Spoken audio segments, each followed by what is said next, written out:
what I'm watching? I'm watching Kung Fury. What are you watching? Kung Fury. Why? It was Paul Carpenter. Remember? He was he put his face. He took a little excerpt from that movie, and because the actor. That's where that's from. I was wondering where that's from. I like the version with Paul's face better. Swedish martial arts comedy featurette. Interesting. Cameo appearance by Dave. It's an homage to 1980s martial arts and police action films. It's so sad that we're watching homages now.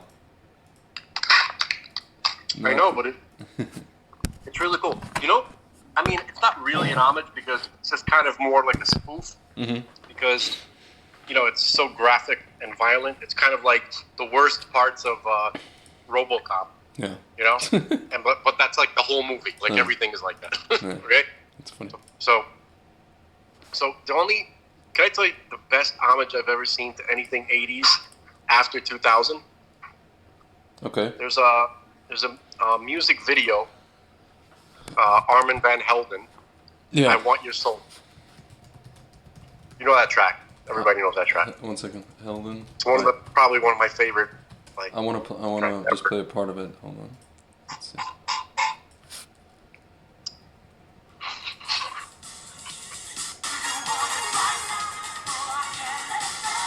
Oh, this. Did you see the video? Yeah. He's walking. Right, like he's walking through Brooklyn or something. Yeah.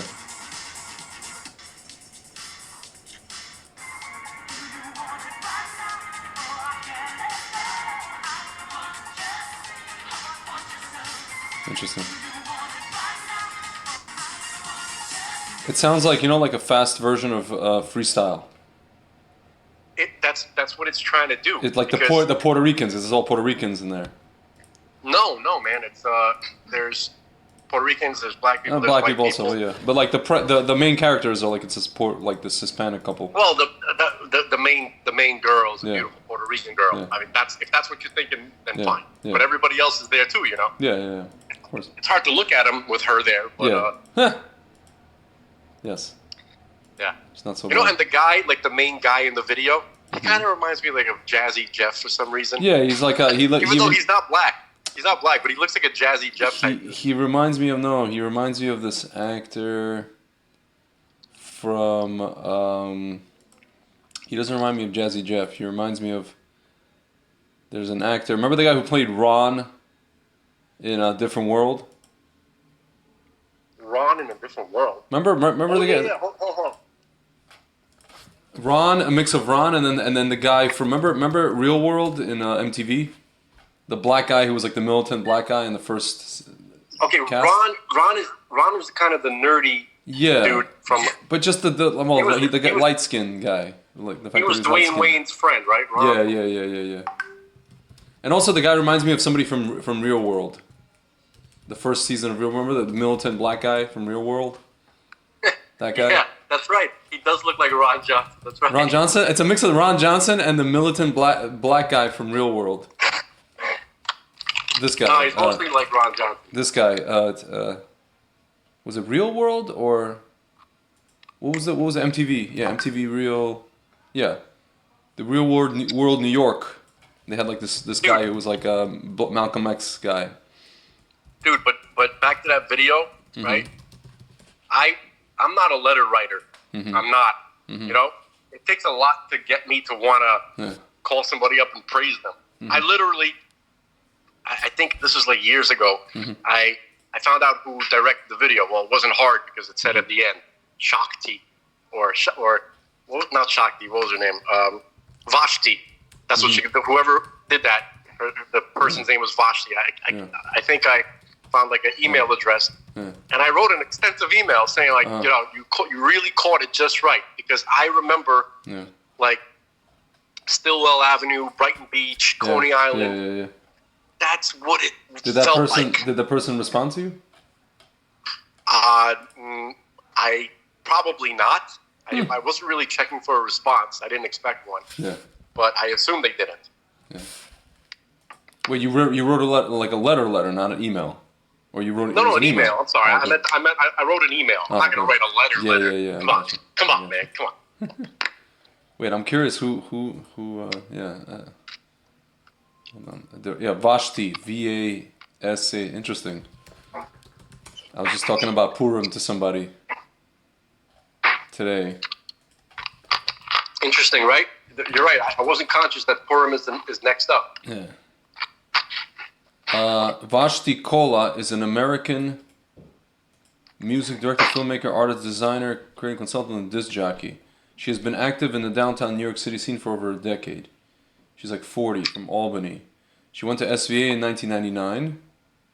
She worked at Stussy. She graduated in 2004, worked at Stussy, a clothing store. Remember Stussy, bro? Yeah. Stussy and what's the other That's like stuff? when we were 12 or 13. That was huge. Jenko, Stussy, all that crap. I wasn't around for... I mean, Jenko's, I was already off the reservation. What's the other thing? I was religious when Jenko's came out. Yeah.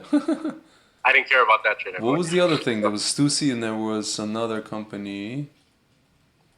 During Stussy? Yeah, there was a couple other companies. There was like Fubu, For Us, By Us. I had a Fubu hat.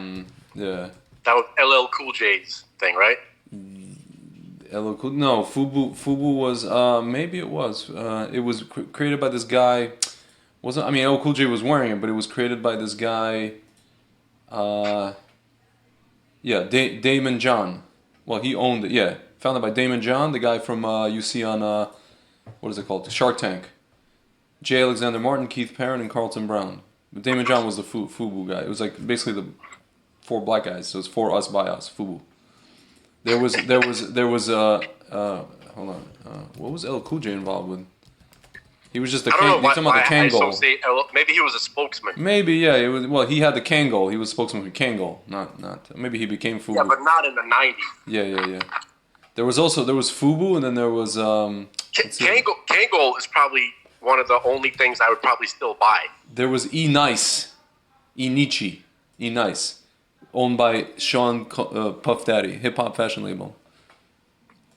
No, but Stussy was not hip hop. Stussy was skater. Like a skater, surfer. It was white boy surfer, right? Exactly. Yeah. It was like Rebbitzin Levine had her in her videos. I call her Rebbitzin Levine. Who's Rebbitzin Levine? He was a skater boy. Why did they do complicated? What the hell are you talking about? What's her name? Avril Lavigne. Hello. I just call it Rebbitzin Levine. No, I heard the name. But I would not be able to.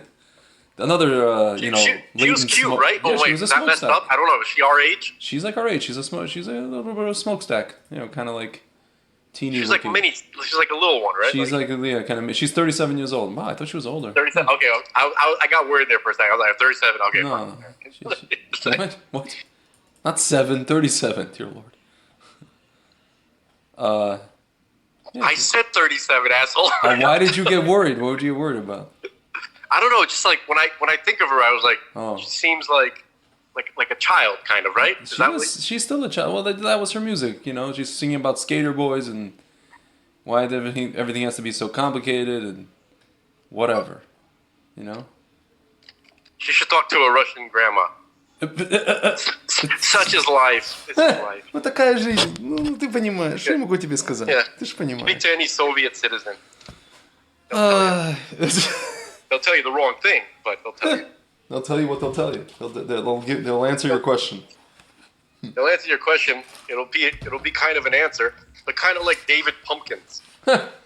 Yeah. What the hell? Dude, I regret mentioning that. We're not getting into that again. I can't. It's just like that. You know, the cartoon was like he was singing songs that are. It's very here. You know what? Here, no. Oh no! What have I done? Dude. Here. You made me watch this. It's very strange. It's just strange if nothing else, you know? Yeah, this is like... Hold on. You're gonna actually go. This is one part where it's like the kid is like... Where do you seek the mascot you desire? Is this jazzed up crazy man? Yeah, hold on. Dang, who's that beefcake? That's me, obviously. Taking my sister to the pumpkin. Oh, this is him talking about himself as a kid. Are you gonna trick or treat with me, Captain? Who's that Dad, beefcake? For the last time, no. Trick-or-treating's for little kids. I get made fun of. So weird. It's a Hey, cartoon. Kevin. Paige, my crush. The prettiest girl at my school. You excited to go trick-or-treating tonight? I can't wait. Oh, don't freak Listen out to or this. geek out. Be charming. Listen to this. Be cool. Yeah, I love trick-or-treating and I love it. Yeah! Okay. So what are you dressing up as? I'm a little toot-toot boy. What? Okay. Yeah. What the hell was that? Thank you. Appreciate that. Like, and there's more where that came from in this cartoon, which is 20 minutes long. Dear Lord. So this, I watched the whole damn thing. So this cartoon is, this is a Saturday Night Live thing. Everything, even the cartoon. The cartoon is part of just NBC, Universal. So I guess SNL. The character is an SNL creation, which is played by Tom Hanks. The voice is done by Tom Hanks as well. David Pumpkins. Very strange. I think that they just tried to make a stupid, Christmas Carol type story. I guess, but with Halloween and weird stuff. But why do you need the character to pull a child's pants down? To embarrass him in front of the girl that he likes. That's what. There's a lot of other things you could do. There's so many different things you could do. Dude, we talked about this yesterday. Gotta get the samples. We gotta get the photos. We gotta get the greatest trick. It was said by the other guy who's involved in this kind of stuff in a movie. Yes. Kevin Spacey. The greatest trick the devil ever pulled is convincing the world they didn't exist. Yes. So, good luck with your samples or whatever.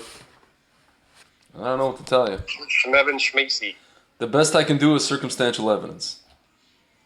And it's pretty evidential, I would say. I don't know. Whatever. But anyway, what was I going to... Oh, yeah, Holocaust Remembrance Day is today, which pisses me off, as you can imagine. Yeah. It pisses me off, because people are idiots. I'd like to go on a rant now. Can we talk about that? Can I go on a rant for 2 minutes? You can. You can. So, nothing humiliates me more than Holocaust education as it's done, publicly. Yeah. Basically, the idea is, let's show people how horrible it was. They'll feel bad for us and never do it to us again. That's what it comes down to. Yeah, but they're not going to say that. They're going to say, no, we have people have to educate this to show the horrors of genocide. No, that's not what it's about. It's about, let's show people how horrible we were treated, and then they'll never do it to us again. Yeah, that's what never again means to these people. Yeah. Okay. It doesn't mean every Jew. It doesn't even mean every Jew at 22. It doesn't even mean that. So that's what. Yeah. Here's how I believe that actual Holocaust education should be done, and I'm 100% totally practically serious. Okay. Mm-hmm. Okay. It should not be taught to non-Jews. If they want to learn about it, okay, no one's going to stop. Can I pause you for a second? I feel like it should be, because I feel like what we're going through today applies to the entire world. So let me finish, and then you can comment. Okay. If they wanna learn, that's up to them. The ones who are concerned about it and who are gonna learn are not the ones that are gonna get involved in the next one. God forbid, right? Yeah. So the people who are going to be involved and want to be involved in the next one, Amalek, right? Yeah. They don't care about Holocaust education in the first place, okay? So the only people who need to be educated about the Holocaust are Jews. And the lesson, the takeaway should be lots of guns, and also knives. Many guns and knives, and 22 is not enough, okay? Yeah. You need stopping power. Yeah. Okay. You need a judge. Yeah. Okay. That's a type of gun. Okay. Yeah. So it's kind of like a mini. It's kind of like a pistol shotgun. Okay. It has it's like a buckshot type round. Yeah. but coming out of something that looks like a pistol, like a revolver. That can. Anyway, so at least a 38. At least a 38. Okay. Yeah. So that should be the only lesson. The only lesson is we should have become a martial nation. Okay? Yeah. A nation that spends its time learning warfare. Yeah. That means hand-to-hand combat, knife attacks, gun shooting, quick organization, communicate with the fact that this is not the main skills of the Jews after 2,000 years of exile is extremely humiliating to me. Yeah. Okay. So if that's not the takeaway from Holocaust education, then I believe it's tainted. The education is tainted. But it's actually misleading. It's not educating. It's misleading. But you realize why that wasn't a takeaway, because the Jews in the 20th century somehow got it into their heads that turning the other cheek. They started just basically adhering to the wrong religion, as it were, if they are religious at all. And that's where that comes from. For them, it's like, well, we don't want to be violent now. That's not the Jewish way. Actually, yes, it is. Look at the story of Hanukkah. Yes, it is. Hanukkah and Purim Yes. are prime examples of like horrible violence against our enemies.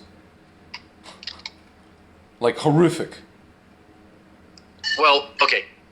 Let's be honest for a second. Even in combat and even in wartime situations, the Jews were not into, relishing the kill. No, we're not relishing at all. Torturing. Yeah. Okay. So, but whatever combat is, it is. Yeah. Okay. But torture, not exactly a Jewish thing in the first place. No. Okay. For the most part, and also it's against the Torah. Mm-hmm. Okay. You're not going to have a successful Jewish army that goes against the Torah, unless even the Israeli army. These guys who are not generally religious. Actually, most of the soldiers have some level of not the top brass, Yeah. but the soldiers. They most of them have some connection to Yiddishkeit on some level. Mm-hmm. On some level, okay. Yeah. And also, it's not really in the nature, for the most part. I'm sure there's anomalies here and there, but Yeah. For the most part, probably the most moral army in the world. Mm-hmm. To a fault. Yeah. So you're basically saying that the Holocaust education should just comprise of fighting skills and Fighting skills, situational awareness, yeah. Seeing the signs of changing, regimes, noticing patterns, organizing into groups, quick, quick action things. Okay. Yeah. I'm not talking about revolting, staging a revolt, No. and try to do something to the population. What I'm saying is, have a plan, okay? Mm-hmm. Know how to fight, and then implement it when necessary. That shouldn't be controversial. Yeah. But I think, there is a movement to do that now. We see different groups. We spoke about them before. This guy, what's his name? Steve Schmizak. Or you don't want me to say his name? Well, it's not about me. I don't know how he would feel. Okay. So there's a guy doing that. There's a couple other people. There's Legion, one of all those different groups that are doing basically that. Yeah, but we're in a different, what we're talking about. It has to be mass. That's already in a previous paradigm. Yeah. Now we're in a new paradigm where the biggest threat to the Jewish people is the Israeli government. That's true. So what do you do with that? The Israeli government has police and army, and it's one of those things where it's like the Israeli... They have the police, not the army. No, what I'm saying is that the Israeli public, in order for any polity, any public to rise up, they need to understand that they need to have first of all a value of personal rights and freedoms, and then after they've developed that value, they have to actually realize that those freedoms are being infringed upon. Israelis don't understand. They live in a constant realm of emergency, meaning the government declared there's an emergency. Here's what we have to do. Okay, we all get together and we do it. And if you don't do it, big problem, to the point of we're gonna like arrest you or fine you or something like that. Like Israel, they don't have a concept of autonomy. There's no, it's like again they'll excuse it as the thing of like Kol Yehudim Arvim Zelzeh, every Jew is another Jew's guarantor, but like that's like that mentality is embedded in society, and they're basically misattributing that to like, hey, we have to follow some crazy guy off of a cliff like lemmings, which is obviously not the same thing, So how do you even like educate a population like that when they don't even realize there's a problem, or if they do realize there's a problem, they're so demoralized. They're like, no, it's like the grandmother. No, malasot. What are you gonna do? It's the same thing. Like you talk to Israelis, call sababa, beseder. If we're reeling it in to what's happening in real time, the only thing that's going to work is supernatural intervention. I don't see anything else. Yeah. Well, it goes back to what you and I spoke about just on the phone, about the people who are all these leftists who are in power. Baruch Hashem that they're stupid, but how do we let them get in power? And you were saying that people are on the right wing side are just lazy, complacent, lazy. Don't have time for. Also, I want to say snobs, but they're busy working. They're lazy in the political sense. That's what I'm saying. That's the kind of snobbery. Yeah. That's the kind of snobbery that I'm talking about. They're too busy living their important life to get involved in what's going on in the community, and then before they know it, they are a captured people. Before they know it, the life that they thought was so wonderful is gone. Meaning, I was talking to my friend, and he's like, "You're not gonna change anything." No, he's like, "You're not gonna say, He's like, "Did you change anything since 10 years ago? You were on that Israel thing, whatever it is." I'm like, brother, man, I'm not trying to save the world. I'm just trying to wake up the people just literally around me, within my arm's reach. Literally, that's physically. What we're all supposed to do. If everybody did that, then everybody would be saved. Yeah, not one person unless you're Mashiach, and I'm not Mashiach, and So I'm not, and I'm not Mashiach. Yeah. And you know who else is not Mashiach? One of our listeners. Yeah. And I think if you're listening, I think you know who we're talking about. I'm not going to say it, okay? I think that there's a few people that wrote on my videos over the years that literally claimed that they were like some version of Mashiach. That guy's not the first one. It's just very. I don't know why I attract these people. It's very interesting. Well, I think because we talk about Mashiach all the time. Yeah. Yeah. But listen, there is a way to be a part of Mashiach. There is. You could if you get involved in the work of Mashiach ben Yosef, right? Yeah. Anybody who's involved in the task of Mashiach ben Yosef is a proxy. Yeah. Yeah. Okay? And even Mashiach ben Yosef is really just a proxy for Metatron, for the angel Metatron. Yeah. Okay? So, man. What I was gonna say is that same guy that told me that I'm not gonna change this and that and the other. Here's the irony: the guy came to America from Israel. He calls America the greatest country in the world, and I go to him, "Hey, genius, do you know how America became, quote unquote, I'm going to use quotes, the greatest country in the world, or the country that it was, supposed to be? Because people like myself and other people like myself fought at every single step of the way since its inception, and different parts, different moments when you needed to fight, fought for their rights and their freedoms. That's how it became that. It doesn't just become that. You have to fight for that. Because the people who founded this country, the places they came from, were tyrannical monarchies. And the whole point was not to have that crap. It's one thing to have a monarchy Malchut, that's a whole different conversation from the Torah. But a tyrannical European monarchy is not what this was meant to be. It was meant to be something, adhering to the precepts. What is that noise? I was dragging the chair. My bad. Something adhering to the precepts of the Tanakh. And kind of like biblical, let's say, principles. Biblical, I mean Old Testament. That's what it was meant to be. And you're sitting here and you're telling me you're not gonna this, you're not gonna that, and I'm like, dude, you may love America, but your mentality is very Israeli.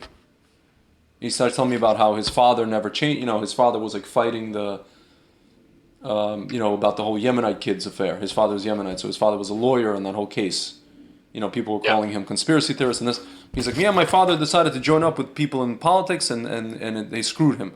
I'm like, brother, man, you don't even have to join up with people in politics. I'm not even saying go into politics. What I'm saying is, again, just the people around you. I told him, I'm only talking to the people around, to you and other, my friends. I'm not trying to, granted, B'ezrat Hashem, people should watch our videos and we should get out to the bigger, voice, have a bigger voice to the broader sphere. But right now, we're just talking to people around us. We just had a meeting. You know about this. Yeah. With 17 Israelis, some of whom took the stuff. They understand what's going on. They just don't have the language to express what's going on. They don't have the language to express to their friends what's going on. To do this whole, pay it forward cascade. And so we gave them the language. We took an hour out of our lives, 45 minutes of our lives, and we gave them the language, and to make them feel that they're not going crazy. That's all you can really do, So do a lot, and it doesn't even it's like we're talking about people are lazy. It doesn't even take that much free. All you have to do is care. That's all you have to do. You don't even have to do it. You don't even need money. You just need to care. Just give a damn. You got to be a little bit aware. No, you have to be aware. But I'm saying, like, in terms of the physical effort part, you don't have to be George freaking Soros. Our friends that watch our thing. This girl's like, how do you make these videos? How do you sit there for like 2-3 hours? Where do you have the time? I'm like, I don't have the time. I just care. First of all, I make the time. Second of all, I care. And third of all, it's nice. Again, I have a business. I have this. I have that. But most of the time, we do these videos late. We do it late, and not only that, but no, she's like, well, if you do it late, she's like, I would fall asleep, and I'm like, well, I guess I'm not. Well, we have some proof that you've fallen asleep. Yeah, but that's like, because I, what is it called? It's bad to whatever. I was taking this homeopathic thing that literally knocks me out. The homeopath. Oh, okay, I got you. The homeopath. Okay. And dude, when the time comes, I'm happy to sit at not at a tribunal, in the visitors, spectators box of this tribunal for 6 hours straight. I will sit there like I'm on an airplane. I won't get up from my chair. I will not bat an eye. I will not get up to eat. I will not even go up. Maybe go up to when they have a break to take go to the bathroom. I'm happy to sit there for 6 hours, 8 hours, 12 hours to watch these guys, because you're energized by this. This is something that energizes. At least it energizes me. I don't know about you. By the understanding that people don't want to take care of you. Yeah. They want to manipulate you. They want to take advantage of you and your laziness. Yeah. And the fact that you don't want to bother being aware of what's going on in your children's education, what's going on in your neighborhood, what is the police precinct, who's the chief of, who's the, the precinct, the top officer there, what kind of cops are they hiring, who are the teachers, what do the teachers believe, what are they going to teach your kids, what are they doing about known issues in your neighborhood. I'm talking about local stuff, okay? Yeah. So that's because they offered you, they sold people an entertainment. They sold them an alternate universe that they can go to and be funny and sexy. They just watch it on TV. Yeah. While they It's kind of like these. It's kind of like these Russian. It's kind of like these Russian Jews when I tell them about Halloween is like a meaningless holiday. It's pagan ideas. Or why can't they just have fun? It's for the kids. Why can't they just have fun? Everything has to mean something. We just have fun. I know it's not Christmas with Jewish, but the Yolka, it's nice. So let's have fun. I want to smack these people. Why? Their questions are legitimate. They don't understand. They are legitimate, and when I answer those questions, they don't accept my answer. So what's the point to... They just want to have fun. Yeah. So it's not a question, it's a statement. Новый год. Оливье. Оливье, vinaigrette. Vinaigrette, as I like to call it. I love vinaigrette. Yeah, I love it too. I especially love it later on. You know what? Oh, come on. You know what beets do to you? Oh yeah, baby. Well, it's all how you use them. You got to pressure cook. You got to pressure cook things. Oh Lord. I'm not joking. I'm serious, man. If you're wise, you'll get a pressure cooker. Yeah. But anyway, we got to talk about. We're just gonna touch upon this laziness thing. You know what I mean? That's really all it is. They're giving you incentive. They're giving you the option of indulging your laziness, okay, and your hope that people will take care of stuff for you. And those people who want power, they see that as a huge opportunity to do stuff and not good stuff. Yep. Nobody who's good, nobody who ever wants to do anything good for society is going to tell most of the people, just go home and watch TV. Yeah. No, it's always guys like you guys have to be involved. Everybody here has to know what's going on. We all have a stake in this, and you got to understand what's at stake, okay? And that's the only way that this is going to work, okay? So anybody who ever told you, don't think, don't read, go watch TV, go, just go waste your energy, go waste your life force, okay, on nonsense, okay? They don't have your best interests in mind, okay? They don't want your input, but they definitely don't want your input. That's why they're encouraging you to not go to the meetings, to not know anything about your neighborhood, to not even know your neighbor's name. Yeah. Okay, so there's a lot of consequences to being lazy, and it kind of reminds me. It's not exactly the same idea, but it's sort of like that, where your laziness will cause a horrible effect. Now I'm talking to myself, by the way. I'm not this like paragon of I'm a person who procrastinates and everything. I'm not. Same. I'm not speaking. I'm not talking about this from a high position. I'm speaking to myself as to how I got. But at least I'm trying to look at the truth. Okay. So if laziness can get people killed. Laziness can get people in big trouble. Okay. Even when you're not intending, like in funny ways, your laziness will come to bite you in the ass in ways that you didn't anticipate. Like Patrice O'Neill, you ever heard his routine? No, what is that? He's like, he goes, man, I'm really scared, like to litter or do anything like that. You know what I mean? Because like I could be walking down the street, drinking my Pepsi, right?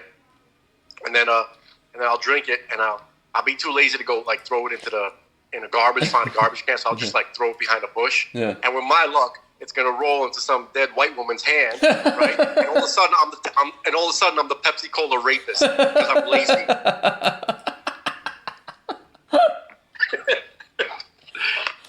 See, this is the kind of humor, like, it's so great, but it's just... It's very true. You can't say that anymore. You can't even say that shit anymore.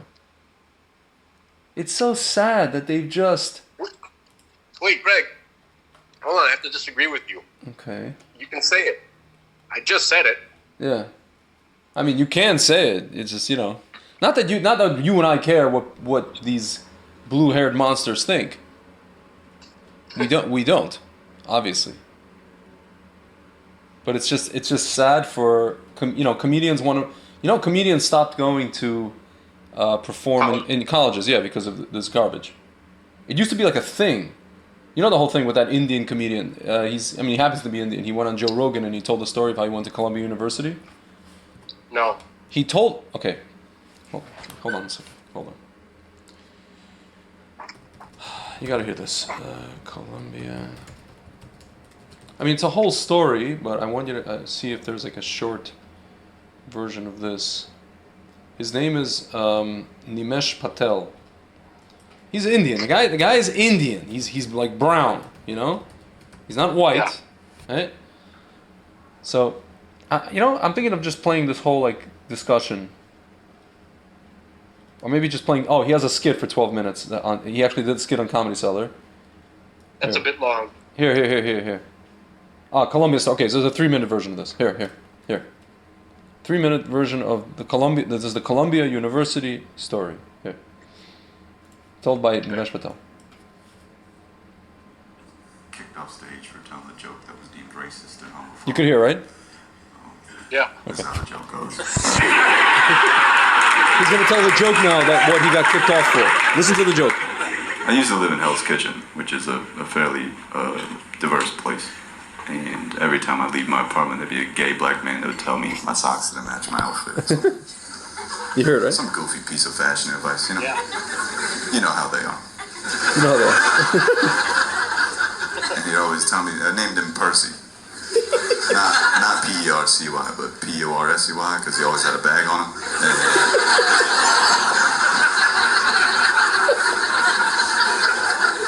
You know, I make it a point of pride to learn something new every day. Like, I try to learn some new shit every day. And one day I'm looking at this gay black man, I was like, what can I learn from Percy? And I'm looking at him, and I get lost in his eyes, because they're beautiful. And one day it clicks, I'm like, oh, this is how you know that being gay cannot be a choice. Because no one would choose to be gay if they're already black, right? Everybody, half the crowd is. Look, I'm not saying I've ever understood what it's like to be black, except one time in college. But like,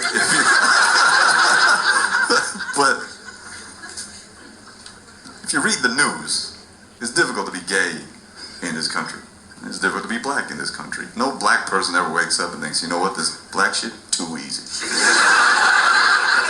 Right? Let me put on a Madonna halter top. Some tutu and some neon Jordans, and you go make an Indian guy real uncomfortable. That's not a choice anybody makes. I told that joke on stage at Columbia University in November 2018, and then I was kicked off stage by 3 Asian women. It's the worst. 3 Asian women came on stage. There's one nothing French worse. coat, and we're like, hey, you gotta get the fuck out of here. Asians. 2 East Asians and 1 South Asian. My own people. I was being attacked by my own people. Exactly. I felt like the Capitol building. It's fucking tragic. Oh, God. Okay. Awful. That's what happened, Daniel. The rest is in the New York Times. And on the internet. Dude. You understand now, right? Yeah, bro. Like, there's more to the story, obviously, but it's incredible. It's just, I mean, I don't even agree with him that it's difficult to be gay in America. It's not anymore. Yeah, you know, people, when they say stuff like that, you know, they're operating on, you know, 70s, 80s maybe. Yeah. Mindset. You know, they have to keep dragging that forward. But even so, the joke is funny, right? It's like, yeah, like what? It's actually difficult to be gay if you're a black man, if anything. Yeah. So why would you want to be a gay if you're already black? So let's reverse that, you know? That's freaking funny, bro. But the way he said it. The way, like, yeah. You're ready. Yeah, it's like this RuPaul dude standing outside your door telling you what to wear. That's mad funny. That's freaking hilarious. You and I know that. We used to go to freaking Twilo and shit, or whatever. You used to go, I don't know where you used to go. All those, Vinyl. Vinyl. And that's the crowd. Yeah. That's the crowd. Well, I mean, the nights I told you that there's only one real gay night I went to was Calderon. No, but like even the normal nights, half the people are That's the normal nights. If that's the case, I didn't realize. So I guess okay. The DJs I was and the people or whatever, you know, because I was in the DJ scene, so half the DJs were that. Dude, like. Yeah, the DJs. I didn't know Danny T was. You know, he doesn't look like. Yeah, Danny T was like, you know, he's like your grandmother with a baseball cap. He looks like a Brooklyn Guido. I don't know. You know what I mean? Like. That's the whole hop. That's the whole kicker to the whole thing. Exactly. I don't know, man. And you know, so like, that was probably literally the last stand for a comedian on any campus. This guy right here. You know, when all the other comedians saw that, like you guaranteed every comedian heard of the story. Every famous comedian heard of the story, and they were like, okay, we're done. We're done with this campus crawl. Yeah. There's no not money. Worth it. Yeah, like here. I want to play for you a thing about. This is a discussion between Jerry Seinfeld. Here. I think it's Jerry. It was comedians in cars getting coffee. Yeah. Here. I mean, there was one he spoke about to Chris Rock about it. Ah, here we go. Here. Then he did the Diane Sawyer interview, and if Conan... Oh no, this is not it. Here. This is him on Sirius Satellite. Here. Oh my god. I'll just play the ad. Okay. Form comedy. This is him and what's his name? You're always the court jester. Ricky Gervais. You had a lower status, and you made fun of the king, and you were with the audience. Now, well, people in our position, we haven't got that lower status, so we have to create it. I do it. I do it in a couple of ways. I invite them in. I say, what, you think it's all fun being invited to Buckingham Palace? Well, look what happened to me. Or the first time I took a private jet, they thought I was the cook. This is all true. So I'm saying it's not what you think it is, right? So I do that, right? But the other way I do it is I talk about things that they're better off than me. I always talk about I'm falling apart, I'm getting fat, I'm getting old, I'm scared of this, I'm scared of that, I'm a schmuck, I can't bend down without my internal organs going into my throat, I'm going to die soon. Do you know what I mean? Yes, but that's just you being human. It's but just... you don't do it at all. You have no concession. You go out in a smart suit. You know that you know they've paid a lot of money. Right. But I think you do it by talking about trivial things still that everyone worries about. No, I don't. The things I talk about, people don't worry about. They're just comedy.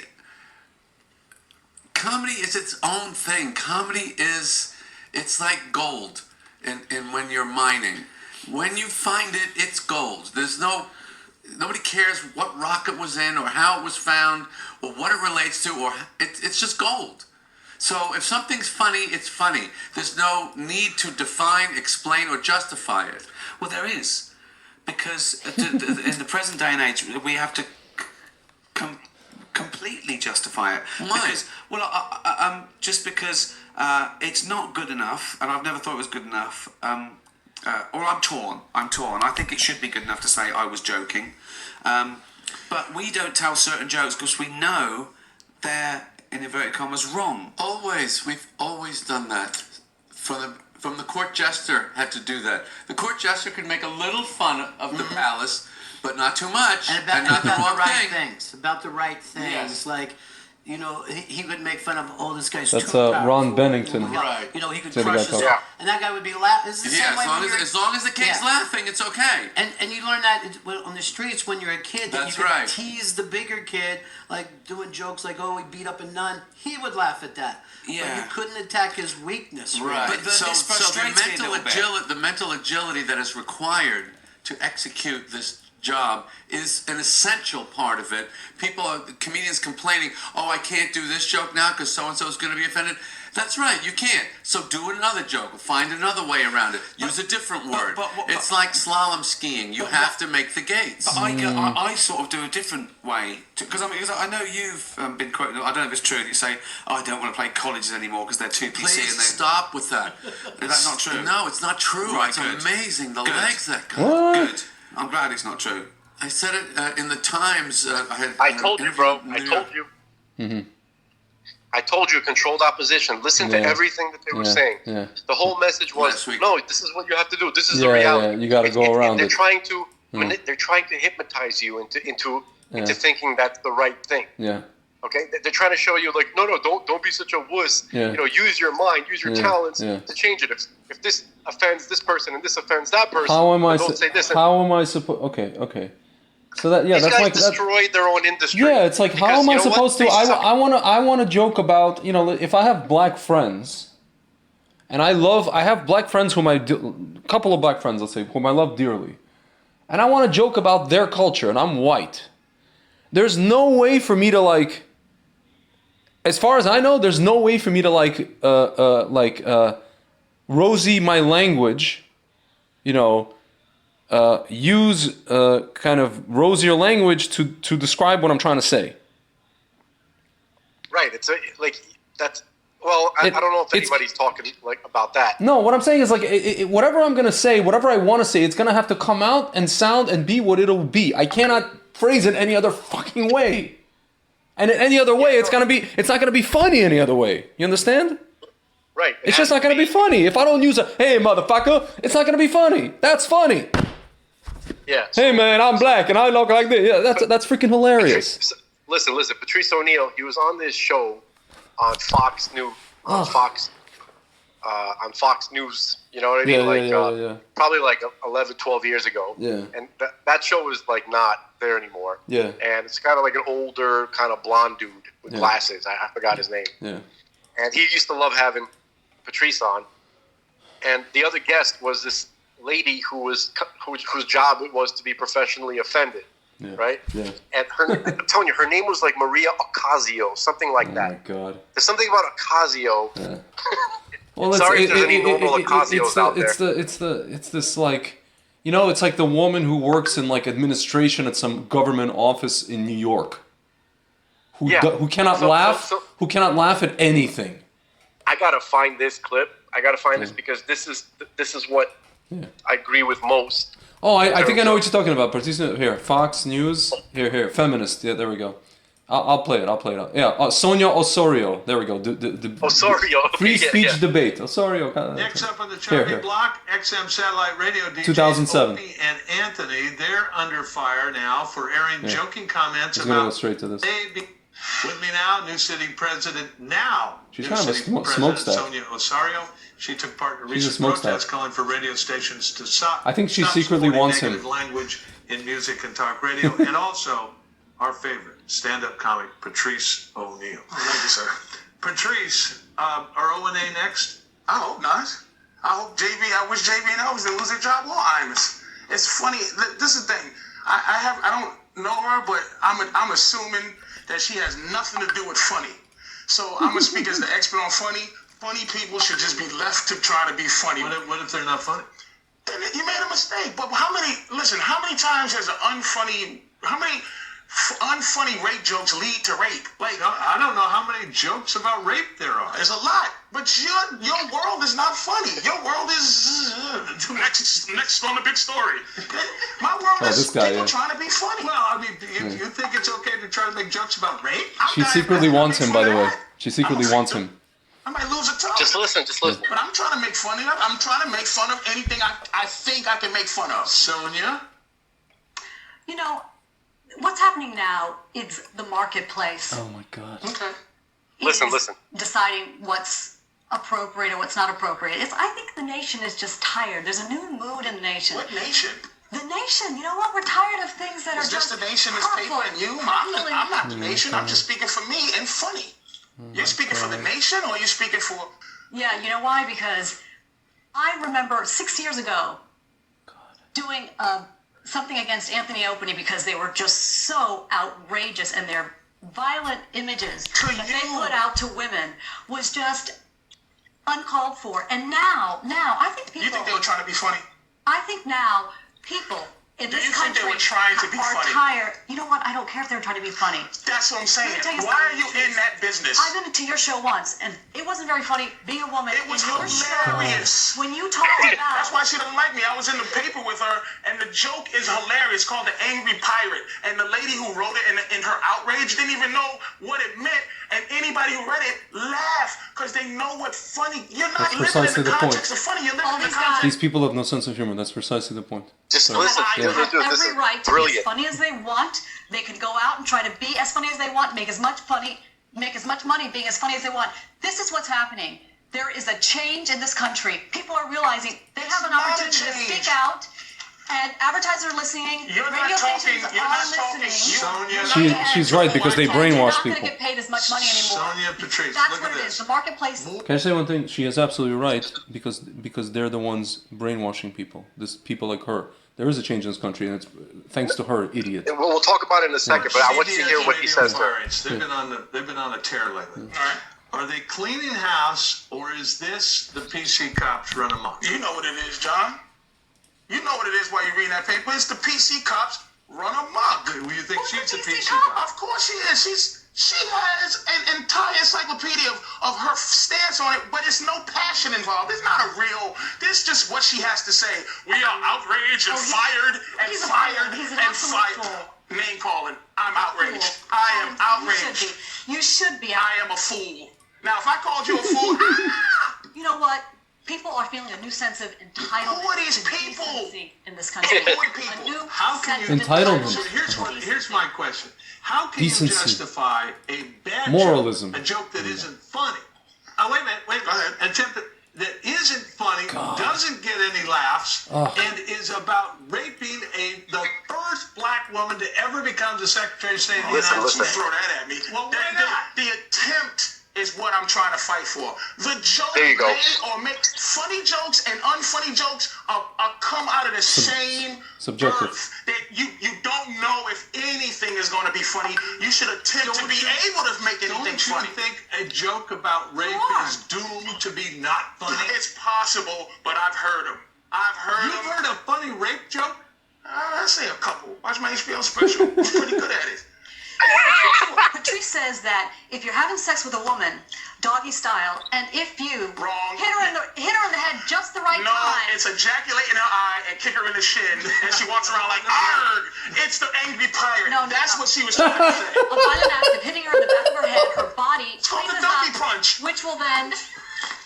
Why are you laughing? You're outraged. Stop it. Stop. It's called Rick, stop the video.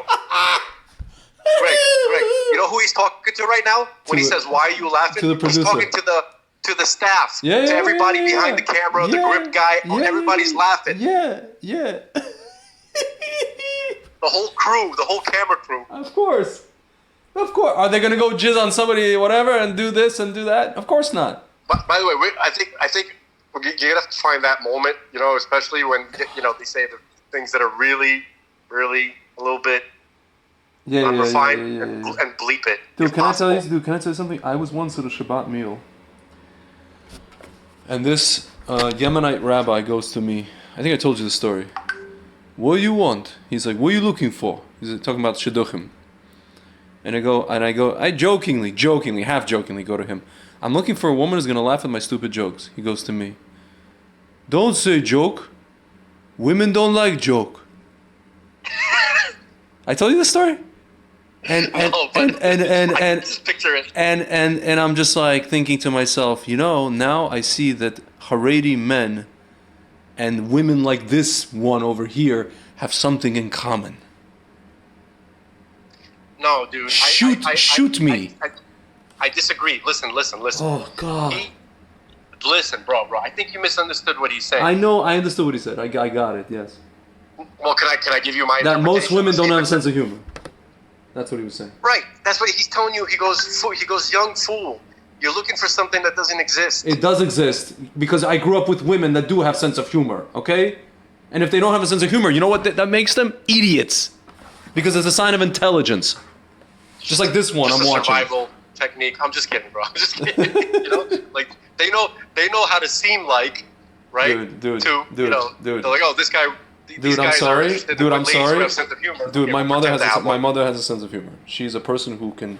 I'm joking, Yeah, man. I hear what you're saying. I want to finish watching this. Donkey punch. All right. It's whole humor that she has no clue what it is. The same problem that Opie and Anthony does. You can't say just anything on the air. You can say anything you want. It might not be funny. You might get in trouble for it, but you should be able to be attempted. And plus, when is a crazy bum going to get an opportunity to rape the president? If the president's wife, John? It was trying to be funny. All right, Patrice, why aren't I hearing Al Sharpton complain about this thing involving her? Because it wasn't involving young black women. Well, it's involving a very prominent black woman. Well, where was she during young black? Everybody has their agenda. I was there. Oh, I'm sorry. Yeah. All right, excuse me. You know Why am I not hearing from Sharpton? Because it doesn't concern him. It's not concerning him. It's black. It's, you know, come on now. You know what Al Sharpton has his agenda, and it was perfect for Al. Young black women. And now she's representing just women in general. She's not representing the nappy hoe part. She's representing just the hoe. The nappy-headed part, she has nothing to do with it. Just the hoe. Without the nappy. So, You know what? Women have been abused publicly in the media for too long, and people are tired of it. This has been a beautiful response of just the general public saying to advertisers, we're your consumers. We don't want to have to avoid everything in the street. We don't want to have to worry about what radio station we turn on.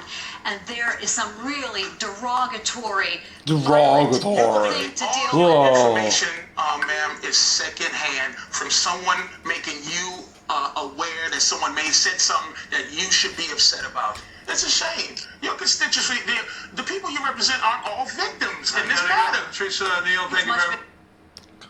You know what she runs now, this Osorio? National Organization for Women, New York City. Yeah. At the helm of now in women's justice now since 2005. 2000. These are the people that went with those stupid hats. These are the people that took over. This is what's happening. This is who is now in charge. Yeah. Of everything, of mamash everything. It's like the Amazon women island. The Amazons. I don't think so, man. The Amazons were murderer, rapist. I mean, these are like monster beasts. No, these are like political murderer, rapist, monster beasts. You know what the Amazons used to do? This is according to legend. They would, because they had to reproduce somehow, right? Yeah. So what they would do is they would attract, they would try to lure sailors. Yeah. Right. Yeah. And then when they would the sailors would come, and then they would sleep with the sailors and then murder them, and steal everything, all the resources, and all that kind of stuff. Okay. And then when they would have children, they would kill the boy children. Yeah. That's Amazon. Murder, rapist, infanticide. Yeah. Amazons are not a good thing. So they're not at all. I wonder why this Osorio did not show up at the border and check on human trafficking. They don't care about the stuff they claim to care about. I know. Yeah, there's a picture of her in Cuomo, there's a picture of her in Bloomberg, there's a picture of her in... Oh, this Hochul, Psycho. Who else? Yeah, the usual suspects. There's something called the long game. Yeah. The long game is a con where you have to get into some, a confidence man, right? Yep. Like you got to be a con man where you get somebody's, you spend a long time. It's kind of like going undercover, like Donnie Brasco. Yeah. Okay, that's what it is. It's a con. That you convince people that you're part of the family, and then your intention in the long run is to steal from them, is to put them in jail. Yeah. Whatever it is. That they haven't been doing that for a long time now. Like whenever somebody, let's say like a Republican candidate, right? Yeah. Whenever he says, "Oh, I'm going to do this. I'm going to do this Republican thing and that Republican thing and this conservative Constitution, America, the stars and stripes, blah blah blah." All this rhetoric that they use, right? Yeah. But then, if you look at their records, most of the time you see that they're not conservative at all. No. Right? No. And so they don't even bother playing the long game anymore. All you got to do is just look. That's how effing lazy we are. I know, we're just like demoralized. That's what Bismanov said. You demoralize people enough after enough years, and that's it. You're done. You're done. So, yeah, but we got to remember to bleep out the, Yeah, we will. Really kind of. That was actually hilarious. But it is hilarious, but it's like, because we can't put that in proximity to the stuff that we try to talk about. You know what I mean? That's so there has to be some lahabda, right? So basically, the thing that he said, the main thing that he said in that whole thing, the peak of Patrice's wisdom there was that a good joke and a bad joke comes out of the same bird. You gotta be able to try to say what you want to say, to try to be funny or whatever you're trying to do, and you never know how it's going to turn out. Okay? Now, those clowns that you were talking about, that we were listening to before, Seinfeld and Gervais, and these embarrassments. Okay? They have already they fished all the fish out of the lake. They don't give a damn what's left for anybody else to fish. You understand? They sucked up all the, they're good. Now they could just go along with the rest of it. Do you understand? That's exactly what these guys do. Okay, this is and only those type of guys are allowed to get to those positions. Okay, so I think people just need to, basically the message is turn off the TV. Turn off the TV. Stop. Open books. Go and find out who the captain of your police precinct is. Find out who your city councilman is. Talk to your neighbor. Find out what they're teaching your kids. What are they trying to? Are they trying to give them an injection of something in school? What are they feeding your kids? Both physically and mentally. Right? Are adult transgenders allowed to share the same bathroom with children? When you have an adult transgender teacher, is that allowed for the teacher to go into the bathroom with a child? Turn the TV off. Throw the stupid mask on the floor. Okay? Don't let them touch your kids. Honestly, the best thing to do is remove your children. Okay? It doesn't matter how hard it is, how, that you work or something like that. Okay? It has to be another way. Okay? That's your kid. You can't be, you can't decide not to do that because it's inconvenient. You know what I mean? Figure it out. All right? That's your kid. So, anyway, but I'm trying to remember, how do we get onto this particular topic? I don't even remember anymore. Oh, because of laziness. Patrice, we're talking about laziness. Pepsi Cola. Oh, that people don't. And then you said they don't want to even. Oh, and then I said that joke you can't even tell, and you said you can't tell it, and I said, well, these guys can't even go to college campuses, and then we went on to Seinfeld, and we realized. There we go. And then we realized Seinfeld's controlled opposition, and then that was the end of that.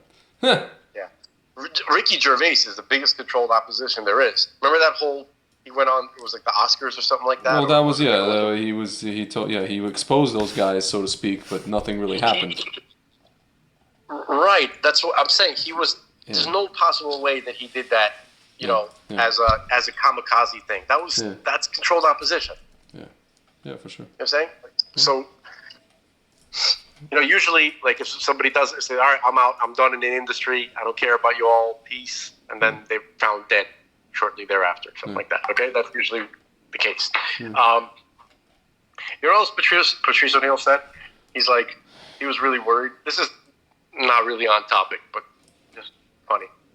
He's like, and it kind of goes into the thing of him being paranoid about, because he's black, and he needs an alibi. He doesn't want to get like accused of something.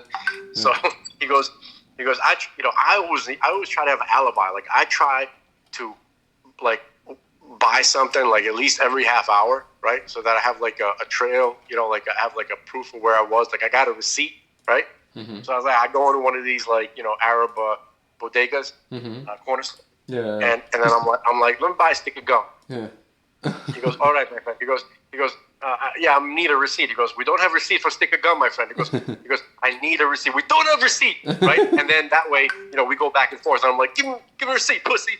What? You heard me, punk. He goes, kiss my ass. What time is it? 5:15. He goes, all right. Right? And then he does an impression of that guy's, Yeah. being his alibi, right? Yeah. He goes, you weren't out murdering anybody out there because you were in here messing with Arguing with me. me. That just reminds me of like Mitch Hedberg's joke about the receipt for the donut. Can I play it just real quick? Sure. I just want to play it. I just feel like listening to it again. And then I want to hear about the other thing. Hold on. I want people to hear. I bought a donut and they gave me a receipt for the donut. I don't need a receipt for a donut. I'll just give you the money. You give me the donut. And the transaction. We don't need to bring ink and paper into this.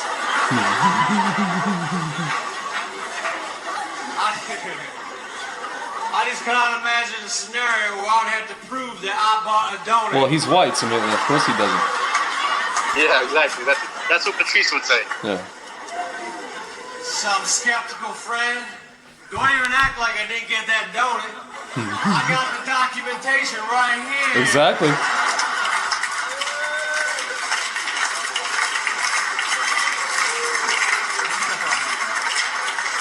Oh wait, it's back home in the file. Under D. For donut.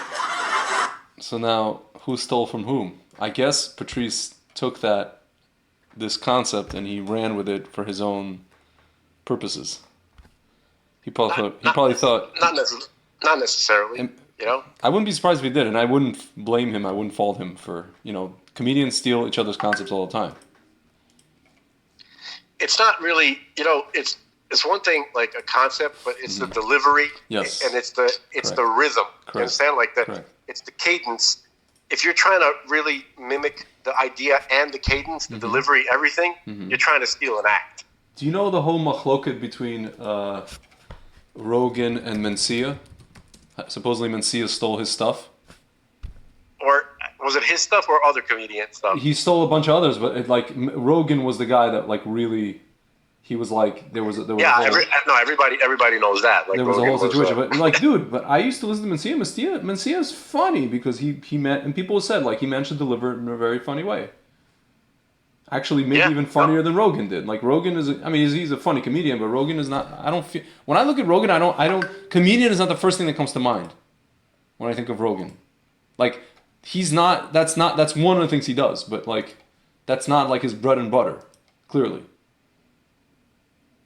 and it's but Mencia is a comedian. He's a stand-up comic. That's what he does for a living. And so he stole a little shtickle of his, what's it called?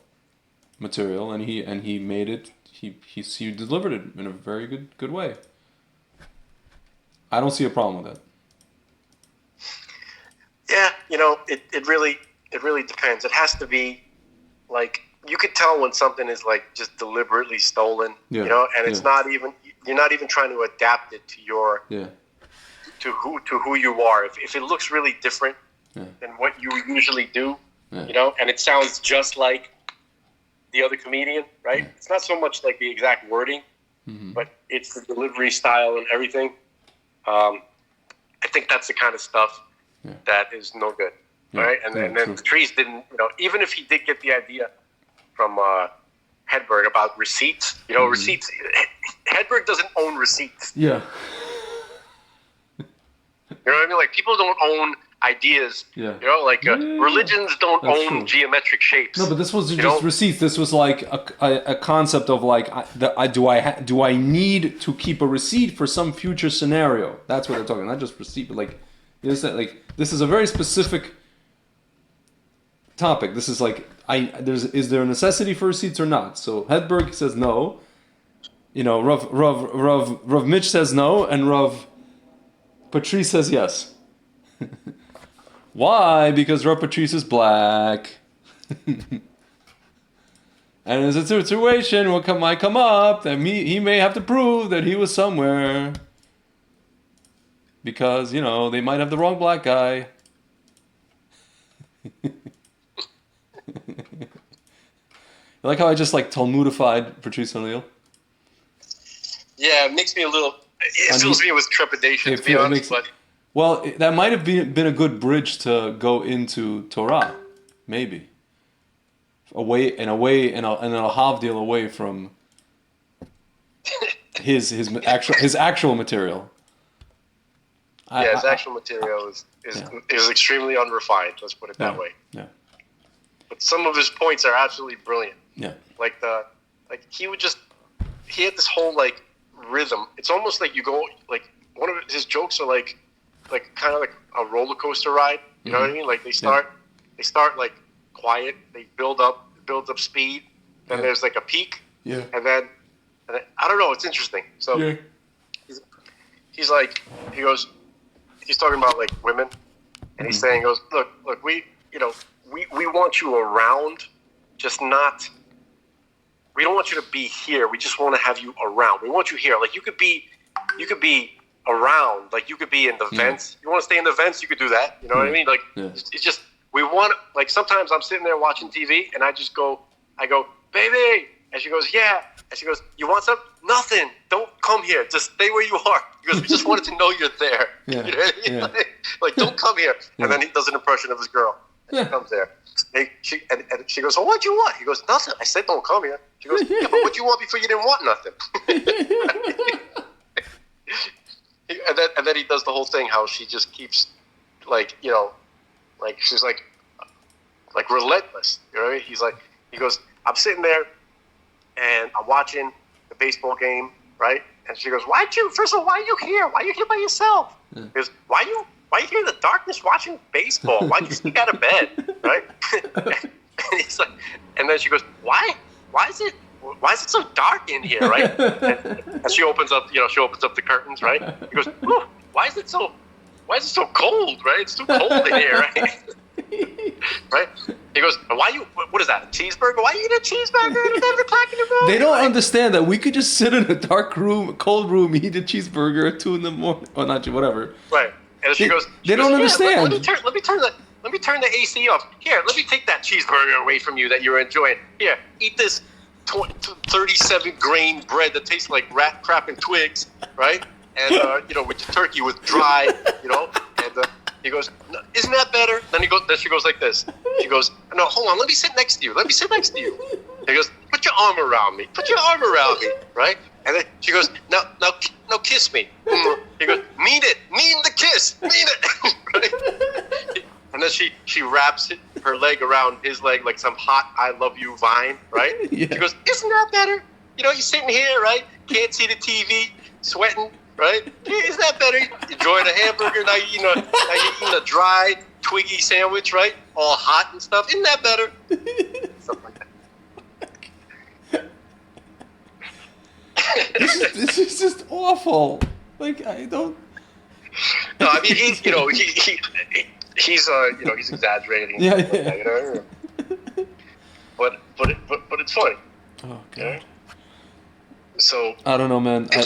There are so many times where I saw the pattern already forming. I remember when I used to date in my 20s, and I used to date these like Jewish girls in the city. Some of them are kind of like they were like like left of center leaning, you could say, at that time. Uh-huh. Yeah. At that time, and I had these discussions about remember this one girl, like what's funny and what's not funny, and then we got into this whole discussion of like social engineering and this. And I don't even know. To be honest with you, I don't even know how. There must have been other things that I found attractive about this woman, both physically and intellectually, that I was able to like suffer all of these other things that were coming out of her mouth. Because I'll tell you, today there would be no counterbalance. Even if there is a counterbalance, would be a counterbalance. There would be nothing that could counterbalance the same crap. Like I wouldn't tolerate the same crap today that I tolerated when I was like 27 years old. I just wouldn't. Yeah, because when you're 27, it's your priorities are a little bit different. Yeah, you're just trying to get up in that. But even easy, Tiger. Yeah. Easy. No, but even then it's Down like, boy. and then even then I remember my mother was like, "Ну ты так никогда не женишься." But now my mother understands that these people have gone off the freaking rails completely. And she doesn't blame me for having those. Even back then, I have friends who are like, "Who cares about politics? Why do you do?" I'm like, dude, this is not even politics anymore. This is not like, oh, I can vote for Republican, you vote for Democrat. We can have a conversation and we can live in peace. No. I think it was just kind of accepted the rule that the girl is going to be more left, because the left is emotional. The left is emotional, so it's like a woman. The left is a woman, and the right is the right's more, it's a man. Right. So it was kind of like, Dude, but I saw the pattern at that time. I remember I used to argue with leftist men, and I would tell them I wanted to write openly in these message boards. I'm like, I feel like I'm arguing with a woman about some non-political issue. Like when I used to argue with them, these are like left at the time. They were the fringe. Now they're the mainstream, right? This is like 2004, 2005. And they used to put words in people's mouths. They used to manipulate words. They used to play dirty, insult. And I'm like, I feel like I'm talking. I literally wrote to one. I'm like, dude, are you a man or a woman? I feel like I'm talking to a woman. And then of course the women. Like Patrice. Yeah, and then the women came along. Oh, how did you say that? Misogynist. I'm just like, oh my God, this is a nightmare. These people should never get into power. And then 10 years later, guess what? What's the masculine version of misogyny? You mean and was it androgyny? You mean feminine version? No. Misogyny means hatred of women. Oh. What's hatred of men? What's the hatred of men? Yeah, the term, right? Is it It's misandry. No, it's misandry. What is it? Misandry. TH? MISANDRY. Misandry. Misandry. Right, misandry. Okay. Hatred, right. I got prejudice against men. The mis part is the hate part. Okay. Yes. Okay, yes. Right. Okay. Yeah. So, basically, like I wish I could replace some of these arguments that I've had with people that I didn't do too bad against, but I prefer to like really devastate them. You know what I mean? Like, but anyway, let's see how we can get out of this. By the way, real quick, this whole thing is nothing new, but you see it says, in ancient Greek literature, classics professor Froma Zeitlin, of course a Jewish woman, of Princeton University, discussed misandry in her article, Patterns of Gender in Aeschylean Drama, 7 against Thebes and the Danaid Trilogy. She writes, the most significant point of contact, however, between Eteocles and the suppliant Danaids is in fact their extreme positions with regard to the opposite sex. The misogyny of Eteocles. Hold on a second. So this is nothing new. This sentiment from I guess against against men, you could say. Well, it's not new, but you were reading something about Greek. Oh, it was just ancient Greek. It was just some like story. I just read it further. It's nothing really anything significant, I guess you could say. There's a lot of stuff in Shakespeare about it. About this concept. Yeah. About hating men. Yeah, I've never really come upon that theme. Literary critic Harold Bloom argued that even though the word misandry is relatively unheard of in literature, he's talking about the word, it is not hard to find implicit, even explicit misandry in reference to the works of Shakespeare. Bloom argued, I cannot think of one instance of misogyny whereas I would argue that misandry is a strong element. Shakespeare makes perfectly clear that women in general have to marry down and that men are narcissistic and not to be trusted and so forth. On the whole, he gives us a darker vision of human males than human females. That's why some people think that Shakespeare was a lady in real life. Interesting. Or maybe a, whatever. The first beta male. An anti-Semitic lady, actually. Yeah, exactly. Yeah. All right. So, some people, I think somebody said it was it Francis Bacon's daughter? Or wife, or something like that. There's all these interesting theories. Interesting. Anyway. Could be. Yeah. So shall we do the second letter? Yes. Of the name. 1 hour and 20 minutes into this wonderful exposition, we're in Shin. Maybe we can do some editing work. Yes. Nah. Yeah. You know what? Just let it be. Whatever. This is a conversation. Yeah. Okay. It is what it is. You know. It comes out. Listen, man. I just left you a message, and you agreed with it. That like the whole premise of the whole thing is to to make everything real in people's lives. Exactly. Meaning, look. Yeah, I mean, I think like even like for instance like the curses, right? The really the profanity that he was saying, right? During that interview that he was having on Fox, right? Yeah. Like, I don't know. It's just, I suppose there's just in the sense of to be sensitive to holy topics, you know? Yeah. You gotta, it's not like censorship that we're like, oh, you can't say that. It's just the havdil between that and the words that are coming out of our mouths. It's kind of like this. It's like if you want to have if you like somebody and you want to have a relationship with them, right? So there has to be some level of respect. You know what they like, what they don't like. Yeah.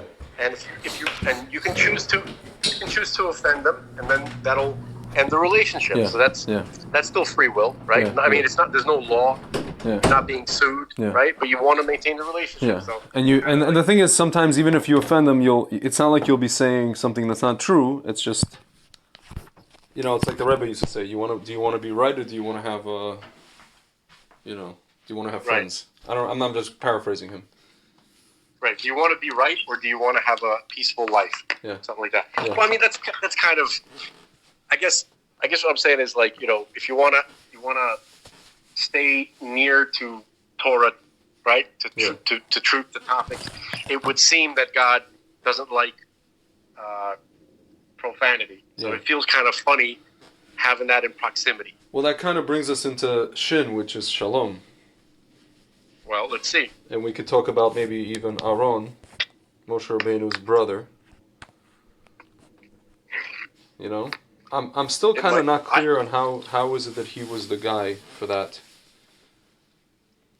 Why he was the high priest? I mean, no, why he was like the guy. He's like the guy that's thought of as the guy who made, who makes Shalom, if I'm not mistaken. Because he is. Well, think about his role. Every year, he spends every day preparing himself for the conversation that he's going to have between God and his wife, Israel. Yeah. Right? He has to be the peacemaker he's the primary peacemaker in the universe. Yeah. Yeah.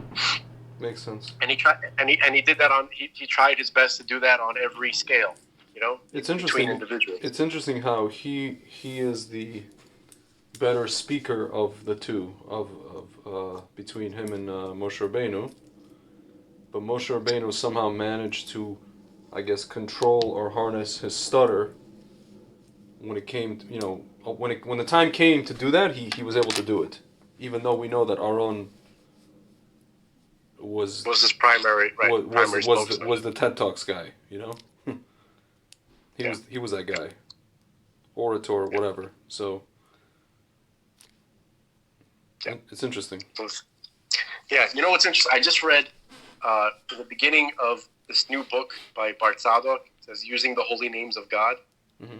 Here's the title of this book. It's off the hook. Using the Holy Names of God, developing psychic abilities using the secret codes within the Torah. Okay, if that doesn't catch your interest, you are not alive. All right. So chapter 1, name for the revelation of one's Metatronic Magid. Concealed. Listen. Concealed within the words of of Aaron's blessing, right? The Kohen, So the priestly blessing, right? Yeah. So the Torah. The 5 books of Moses from a concentric whole. This ancient document is not of this earth. Its origins are extraterrestrial, as is well known and made clear in all of the Judaic literature. Torah comes from heaven, wherever and whatever that may be. Okay, so he's going to take a little while to get to the Aaron blessing. Mm-hmm. You know what the Aaron blessing, right? Yivarechecha, Hashem, Yishmerecha. Yeah. Right. That's so. Basically, there's a meditation. That uses you take the initial letters from each word in that blessing, right? And it sounds like this. It says yo yo va, yo yo fe, yo yo feya, va la shi. Okay? And that, the gematria of that is 570. Okay? So again, that's the Rosh Tevot of the whole Aaron, the Aaron's blessing. Yeah. Okay? So it's Yud, Yud, Vav, Yud, Yud, Pei, Aleph, Vav, Yud, Yud, Fei, Aleph, and Vav, Lamed, Shin. Okay? Yeah. So the gematria of that is 570. Okay? And it's used as a meditation, as a mantra, actually. Okay? And so what are you actually doing? So there are angelic channels that are being activated. Yeah. Okay? You're not trying to make communication with the angels. You're trying to communicate with God through certain channels. Yeah. Not go-betweens. You're not worshiping anybody but God. Okay? But it's kind of like you have like one of those company phones, with many different like lines. So there's like a God on line 3, or God on line 7, that kind of thing. So basically you have Metatron, right? So he is the gematria of Metatron is 314, and then you have Orachiel, okay, which is 256. Yeah. Okay, so, and then there it says Amen, Terem, Hooray. But anyway, so when you combine their names, it's 570, which is the same as the Rosh Tevot of the whole Aaronic blessing. So everything is connected mathematically. Okay, and there's a lot more. I just wanted to, because you mentioned Aaron, and I just saw this, so it had to be, I feel like, message. So, the letter Shin, huh? Ready? Yeah. For the folks who at home who may be tuning in, we started a new series about analyzing the word Mashiach. Yeah. The Rebbe said that we should learn about Mashiach as much as possible. It seems like a good place to start. The word Mashiach. Yep. Okay. So what we're doing is we're going letter by letter. We're analyzing each letter and all the information that we can get about each letter, and to see how that adds to the story of the word Mashiach. Because every Hebrew word can be analyzed in that way. Yeah. Okay. Yeah. Here it is. Shin, the letter Shin. Yeah. The letter Shin has a numerical value of 300. It fulfills as the word Shin Yud Nun. When the author says fulfills, that means that the letter Shin has a name, right? And the name has a spelling. Yeah. In the case of Shin, it's spelled Shin Yud Nun. Yeah. So that's what it means. So usually you don't see the Yud Nun part when you're looking at a book, right? It's just the first letter. Yeah. Okay? But so the Yud and the Nun are like the hidden letters within the Shin. Yeah. So the fulfillment means exposing the hidden letters exposing the hidden letters of the name of the letter. Okay. Yeah. The enunciated letter, when we enunciate it. That's what you mean by name. The name of the letter. Yeah, that's what I'm saying. When you sound it out, it's Shin, S, Right, yeah. right. When you say the name of the, right. Yeah.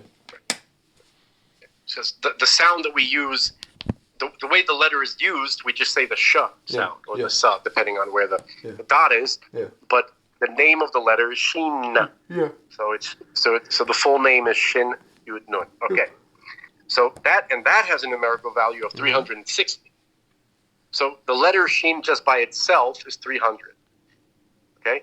But when you add the hidden letters of its name, it's 360.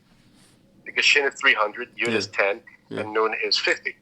So 360, okay? Yeah. And it also has a mispar katan of 9. 9 is like when you boil down the digits of any number. So in this case, 360. Yeah. The mispar katan is 3 plus 6 plus 0. So that's 9. Okay? Yeah. Which is interesting because 9 is the number that represents absolute truth. It represents reality. 9 is the number of reality. Yeah. like the word emet, truth or reality, right? It's a multiple of 9. And as is known, every multiple of 9 reduces down to 9.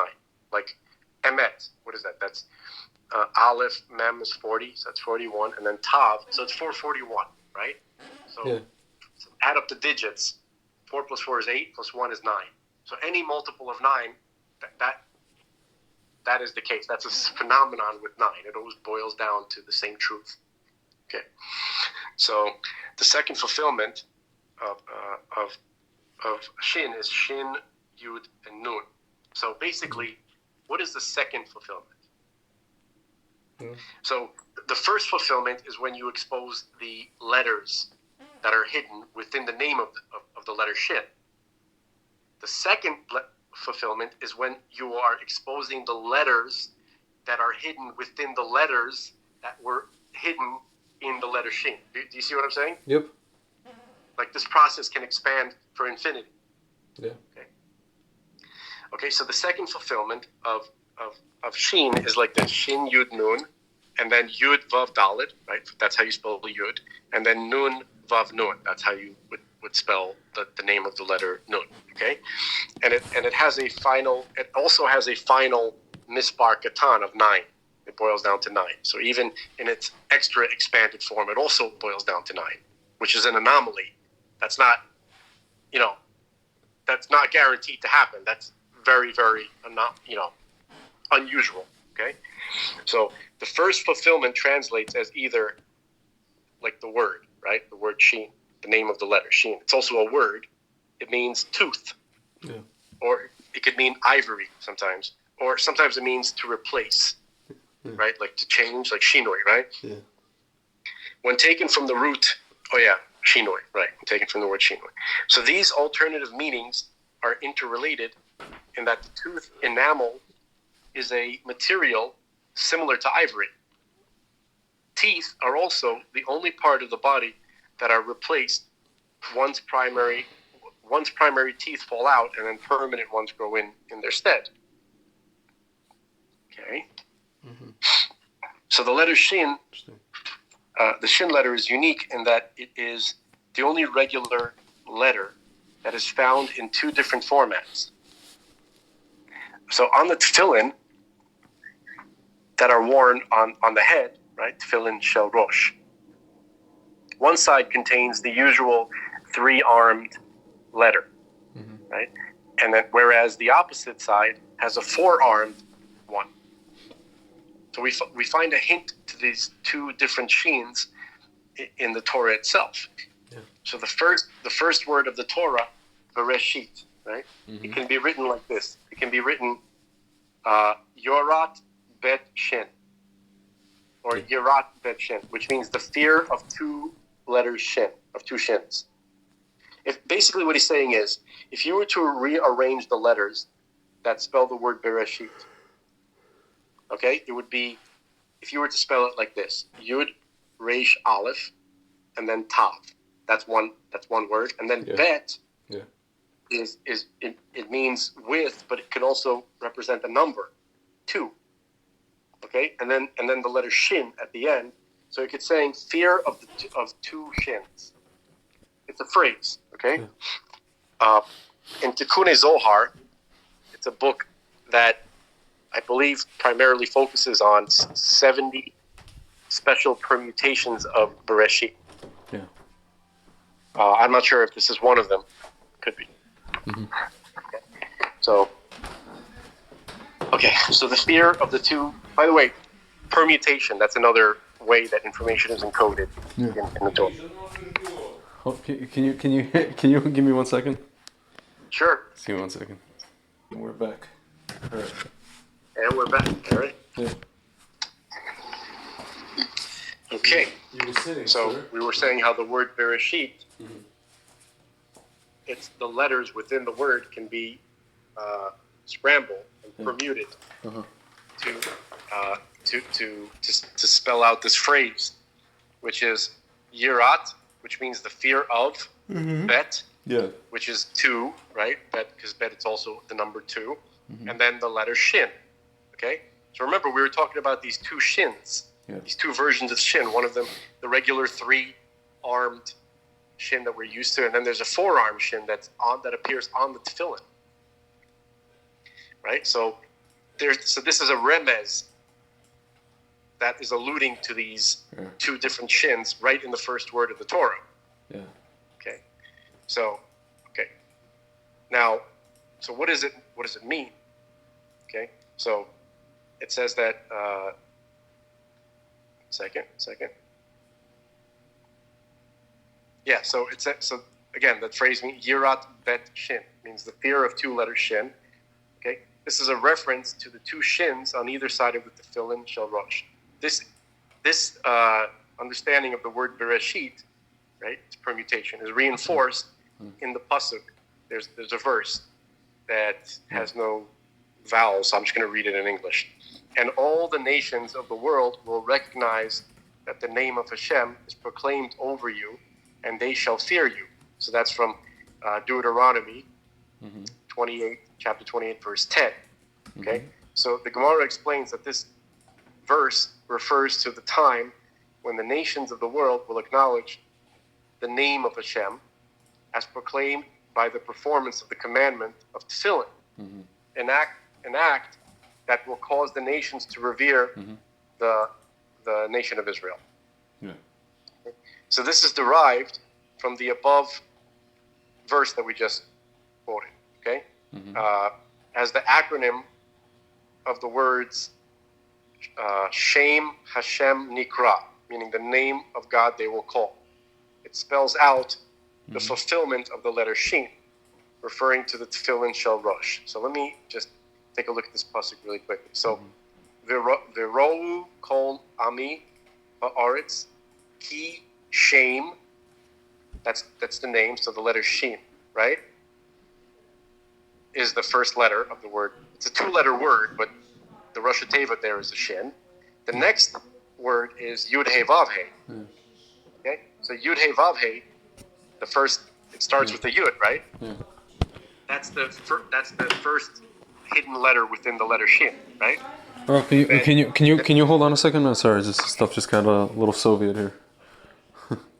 No problem. I apologize. Okay, I'm back. No problem. It's just wedding stuff. Baruch Hashem. I always say. Anyway. Good saying. Huh? It's a good saying. Yes. So, okay. So basically, in this verse that we were quoting, right, from Deuteronomy 28:10, it says, "And all the nations of the world will recognize that the name of Hashem is proclaimed." Okay, the name of Hashem is proclaimed. So in Hebrew, that's Shem Yud He Vav He Nikra. Okay, so that phrase, the name of Hashem is proclaimed, right? That's those 3 words taken from this verse. So the first word of this expression, right, is name, is Shem. Shem means name in English. Okay, but the first letter of this word is the Shin. Okay, that's the Rosh Teva. Yeah. Okay? The next word is Yud He Vav He, Hashem's name, right? So that starts with the Yud. Okay, and then the following word is Nikra, which starts with a Nun. Nikra says will be called or will be proclaimed.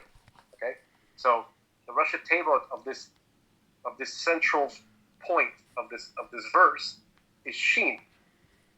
Shin Yud Nun. That's remember Shem, right? Yud He Vav He, and then Nikra. So you can hear that the first. Okay. So, and this pertains to what we just read about when you scramble the letters of the word Bereshit, the first word of the Torah. It permutes to the phrase Yirat Bet Shin, the fear of 2 letters Shin. Okay, so this pertains to the name of God, and it's connected to this verse that we just quoted, where it says that the name of Hashem will be called because of the fear. Well, actually, it actually says that in the pasuk. So here's the pasuk in English. And all the nations of the world will recognize that the that the Shem Hashem Nikra, the name of Hashem will be proclaimed, right, over you, and they shall fear you. That's how the pasuk ends. Okay, so the name of Hashem will be proclaimed, and they shall fear you. Okay, so there's that connection to the Yirat Bet Shin. Okay. So the Gemara explains that this verse refers to the time when the nations of the world will acknowledge the name of Hashem as proclaimed by the performance of the commandment of Tefillin. Okay, we read that, right? An act that will cause the nations to revere the nation of Israel. This is derived from the above verse as the acronym of the words Shem, and then Yud He Vav He, and then Nikra spells out the fulfillment of the letter Shem, referring to the Tefillin Shalvot. Okay. Moreover, the latter part of the verse says that the nation shall fear you, right? Yiru, right? That's the word, fear you. Yiru. Gives further meaning to the above explanation of the meaning of the word Bereshit. When it's scrambled, the letters are scrambled, creates the phrase Yirat Bet Shem, okay? Which isn't, it's translated as the fear of the two-letter Shem, okay? That will result in a universal fear, or it's not really fear. It's more like it's an уважение. Yeah, it's a respect. It's kind of like, see, this word fear, love and fear. So here's the fear. Here's what that fear means. We should probably take a second to talk about that. It's like this. This is a metaphor, a very imperfect one that I came up with. Imagine you're back in junior high, whatever, right? And, you know, the girl you love is sitting in the class somewhere, right? Yeah. So you're trying your hardest not to look at her, right? Because you don't want to, expose any level of vulnerability, right? Yeah. But you're always aware of her presence. Yeah. Okay? So you're going to be on your best behavior. You're going to want to look you're going to bring your best face forward, right?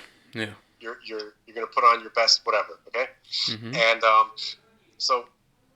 and also you're very aware of things that she likes. You're noticing things, right? You want to know things about her, and you don't want to offend that. Not because you're scared about getting canceled. You're actually scared about risking your relationship. Yeah. With this person that you love so much for whatever reason. Okay. Yeah. That's the fear. You're nervous about risking ruining the relationship. Yeah. So that's really the fear that we're talking about here. Yep. Okay, so it says that the nation. It's fear of loss. What is it? It's fear of loss. It's fear of disconnection or loss or. Right. The nations of the world who are not into God, they're going to want to have a relationship with Him, and they're going to greatly fear offending that relationship that they realize is important to cultivate. Yeah. That's really what it comes down to. Yeah. Okay, so all right. So a further allusion to this idea is found in the verse where the verse is in Yeshayahu, chapter 56, verse 7, which for the folks at home is Isaiah in English. Yeshayahu is Isaiah, right? That's it. Yeah. So here's the verse. My house is a house of prayer, a meeting place for all the nations. So that's God's statement about the temple. Okay, so Ki Beiti Beit Tefillah Yikra L'chol Ha'amim. Wow, I think that's the first time I ever really read a pasuk without any vowels. Pat myself on the back.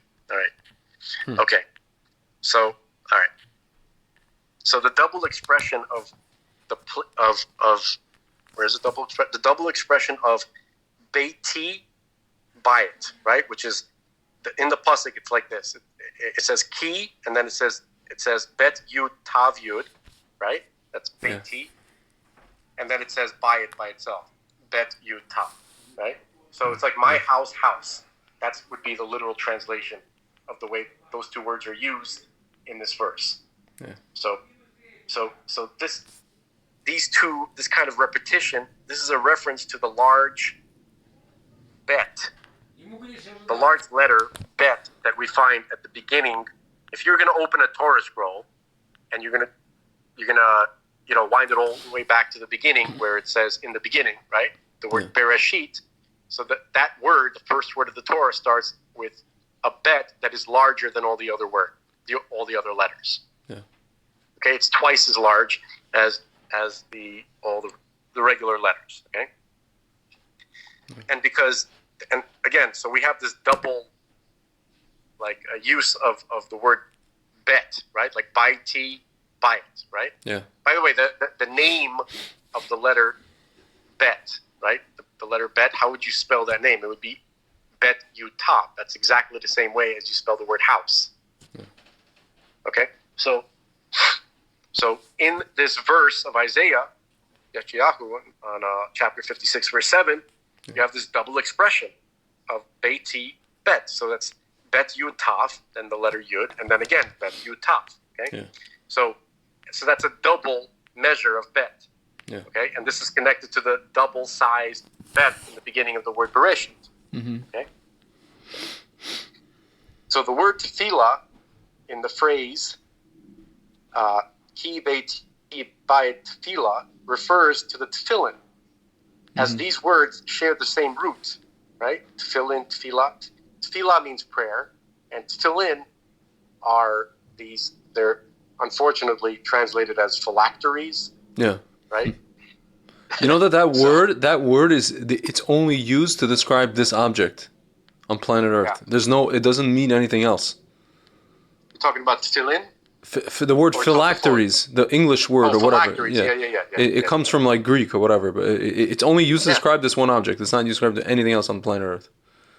Right, and the only description that we have of what this object is found obviously in the oral tradition. Okay, it says they shall be as a sign upon your heart and between your eyes. Right, that literally says that in how many sections of the Torah, right? But what sign? How do you do that? God is commanding you to do something. How do you fulfill it? Any suggestions here? No one comes forth, right? So, do you think God would have given this command without the instructions to do it? Anyway, moving on. By the way, I'm just reading real quick. It says phylactery. If you look at Wikipedia, ancient Greek means phylakterion, protectant. Originally referred to tefillin, leather boxes, But then it says in Mandaism, I don't know what that is, some different types of phylacteries are known as Zrazda and Kmacha. I don't know, what is this Mandaism is the Sabianism, is a Gnostic, monotheistic, and ethnic religion. Adherents, Mandaeans revere Adam, Abel, Set, Enoch, Enos, Noah, Shem, Aram, and especially John the Baptist. What the heck? Speak in Eastern Aramaic language known as Mandaic. I just wanted to throw in, I'm not saying I'm a Gnostic scholar, meaning like I know about Gnosticism, but it definitely seems to have something to do with that they believe that the God of the Bible is the devil, and the devil in the Bible is the real God. These people, the Mandaism, that's what they're... The Gnostics. Oh, no, this is Gnostic, not agnostic. No, I didn't say agnostic. Oh, Gnostics, okay. But it says it's Gnostic, monotheistic, and ethnic. So, I don't know, it doesn't say anything about the...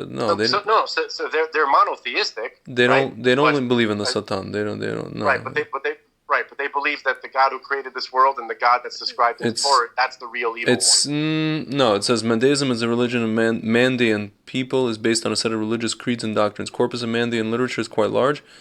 Here, recognition of God known as Chai Rabbi, it's funny, the great life or the great living God, whose symbol is living water, Yardena. It is therefore necessary for Mandaeans to live near rivers. God personifies the sustaining and creative force of the universe. Power of light, which is, I guess these guys are different from what you probably... No, when it says Gnostic this and Gnostic that, so maybe it's not Gnostic. Yeah, so maybe it's not, yeah. I see it says dualism. It's talking about dualism. No, that's right. So that's exactly right. So they're not saying there isn't two gods. They just only worship one of them. Yeah.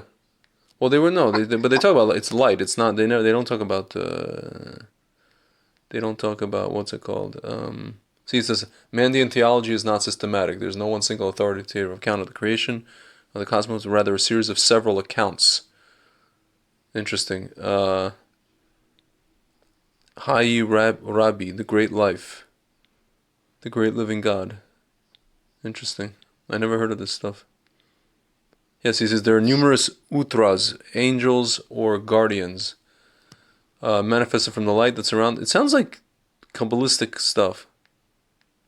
Well, I mean, that's ultimately... Interesting. They took a lot of, early Christianity. Yeah.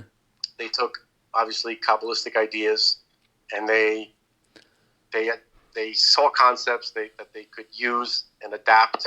These guys came around in the 1st century CE, so... I mean, I guess, yeah, it's like early 1st century. Dude, listen. Kabbalah is not new. I know. It was everything that we have was given over from the beginning. Yeah. Everything. Even before Moshe Rabbeinu. Yeah. Okay? The vessels that these teachings come in, they may have changed. But the teachings themselves, the principles. Like, for instance... The Zohar is a closed book, okay? It's just entirely coded text with almost everything being a metaphor for another thing. Like each word symbolizes some concept, okay? So when they were taught the teachings in the Zohar, like for instance, when Rabbi Akiva taught Rabbi Shimon bar Yochai, he didn't teach him the way it's written in the Zohar. He taught him blatantly, like without any concealment, what these concepts are, what they mean. Then Rabbi Shimon bar Yochai, he contracted these concepts into this cryptic text. He hid it, okay, and he left a code key as to how to understand this text. I mean, people have been doing that for a long time. This attempt of his was divinely assisted. Yeah. Okay. Mm-hmm. But spies were doing that all the time. They're still doing that, right? Yeah. Where they would hire, they would pay for an ad in the newspaper in the classified, right? And not the classified, the personal. What do they call it? Where you can buy something.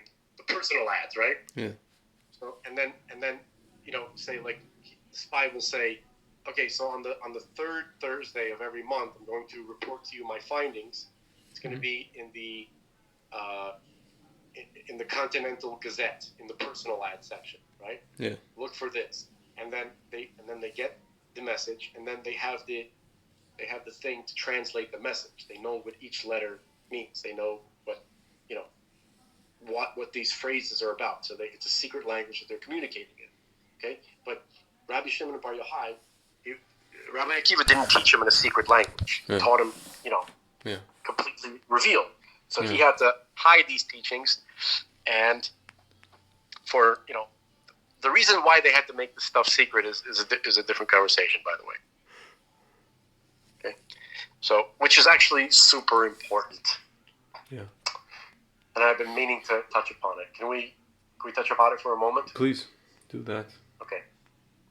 So, why is the Tanya? If anybody's read the Tanya, right?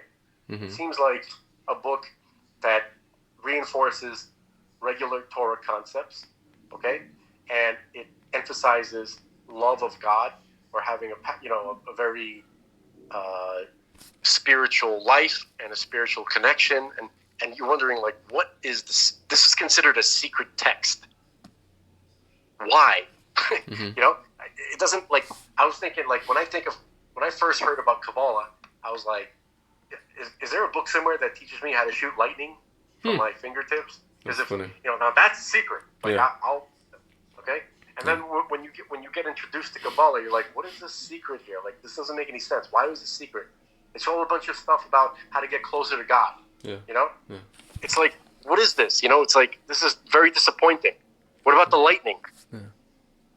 You know what I mean? What about flying? Yeah. Right? I heard that these guys could fly. Like, what's going? You know what I mean? Like, it was really disappointing. Yeah. So then you ask yourself, well, why was it considered a secret?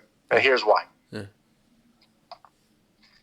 It's secret because to God, the information in the Kabbalistic texts, even if it doesn't teach you how to build UFOs or to transport yourself from one area of the world to the other instantaneously, or to shoot lightning, right? What does it teach? It teaches you very intimate information about God. Yeah. It's the only way to properly that I can think of. Okay, I'm sure there are people who can do it better, but imagine you are a person, a guy or a girl, doesn't matter. You're in love with someone, right? But you're very concerned whether it's going to be returned, right? And also, when you're dating someone that you're very scared you want it to work out with them because you love them or whatever, right? But you're concerned that that some of the things that you like are going to scare them off. Yeah. Right? Like your weird sex stuff they're not going to like it. Yeah. And because their weird sex stuff is different than your weird. You know what I'm saying? Like, so nobody. It's a huge risk to reveal yourself. That's the most vulnerable state a person can be in, where you don't know how it's going to work out. Where you love someone and you want to share yourself with them, but you don't know how they're going to react. So you have to come to them basically metaphorically naked or physically naked in certain circumstances, right? Yeah. And see if they accept you. Yeah. Okay? Mm-hmm. So this stuff, even though we don't get why, that's that secret information about God. That's his most intimate, vulnerable information. Okay? Yeah. So even if we don't get why, the mitzvot themselves, when God came on Mount Sinai and he told the Jewish people about the mitzvot, about keeping the commandments, the 10 commandments and the 630 commandments and everything, that is his most personal, his greatest desire. The commandments are not just some stuff that he gave for us, which over time will improve us as creatures for our evolution. That's just, if that's the case, that's a side benefit. Yeah. Okay? Really what the mitzvot are God's most intimate secrets. The things that he likes to do. Those are the most personal, as he is unto himself. You know, when somebody comes over to your house, you don't show them who you really are, right? You put on, put on pants, right? Yeah. And you pretend like you wear pants all day, right? Even when you're by yourself. Yep. Yeah, that's what you want to present, right? Yeah. Okay? And, you quickly clean up, because you want to make it seem that you're a clean person, right? So, that tissue that was in the corner of the room, you kept walking by 7 times because you're too busy, right? Yeah. You're going to clean that up because you want them to think you're a tidy person, okay? Nobody really shows anybody who they are unto themselves, okay? Because it's fear of being rejected. Of course. Yeah. Okay? So, but when the God revealed the commandments, which they're not really commandments, mitzvah, right? The word means it means a connection. Yeah. Basically, it's an opportunity to connect to God. Yeah. Meaning, like, this is my preference. Yeah. These leather straps, putting on talit, praying at this time, doing this at this time, all this kind of stuff. Women lighting candles, it's weird. We don't get it. Why it's so important to God and why he considers it so personal, right? Yeah. But just the information that it's that personal to him is, that alone should kind of create a sense of, like, God is coming to us, wanting us to accept him. And when we do the commandments, we're saying we accept. Yeah. We want to stay in this relationship with you, even though the things that your preferences, we're honored that you shared such intimate things with us, even if we don't get it. Yeah. Okay? So that's probably what a lot of couples do in relationships, right? They're like, the girls, weird sex stuff, right? It's not, the guy doesn't really get it, but he loves her enough, so he just kind of he's like, I don't have to get it. I'm just glad that you're sharing this private, vulnerable thing with me. I'm honored that you felt, because I want to be that close to you with my weird stuff that you may not understand, right? Okay, I know it's not a perfect metaphor, but it's Yeah. probably I can't think of anything more appropriate because that's the most personal thing you can. Yeah. Right. So that's what mitzvahs are to God. Anyway, Yeah. so that's so Kabbalah is explaining to you what the mitzvahs are deeper than what most people are taught on the surface level. Yeah. Which means it's the intimate of the intimate. The deeper in Kabbalah you go, the more intimate knowledge you have of God. Okay? And it's not about power. It's not about shooting lightning bolts. It's not about levitating things or whatever, becoming a wizard. Sure. It's about understanding God Yep. on a deeper and deeper and deeper level. That's the big secret. Yeah. So For sure. Okay, so can I try to quickly finish up the Shin? Yes, sir. All right. Okay, so the fear of Hashem that will result from the performance of the commandments of tefillin, not the fear, the yira, right? Which is that concern that you have of maintaining your relationship with Him, not violating the privacy and the intimacy of the relationship. That's the fear that they're talking about here. Okay. Yeah. Okay. So okay. Now, this will result in the performance of the commandments of tefillin, and it will occur during the epoch that will coincide, not epic, the epoch. That will coincide with the Yikra, the ingathering of the exiles. Okay. Yeah. Now, the Rokeach, the alchemist, points out that the letter Shin, that has a numerical value of 300, right? It equates to the value of the words Nora Gadol. Okay, which means, it's a phrase which means a great awe. Yeah. Okay. Yeah. So, and this referring to this reverence that the nations will have for those who wear tefillin. Okay. So the straps that hold the tefillin firmly on the head are tied with a knot at the back of the neck. This knot is known as the kesher shel tefillin.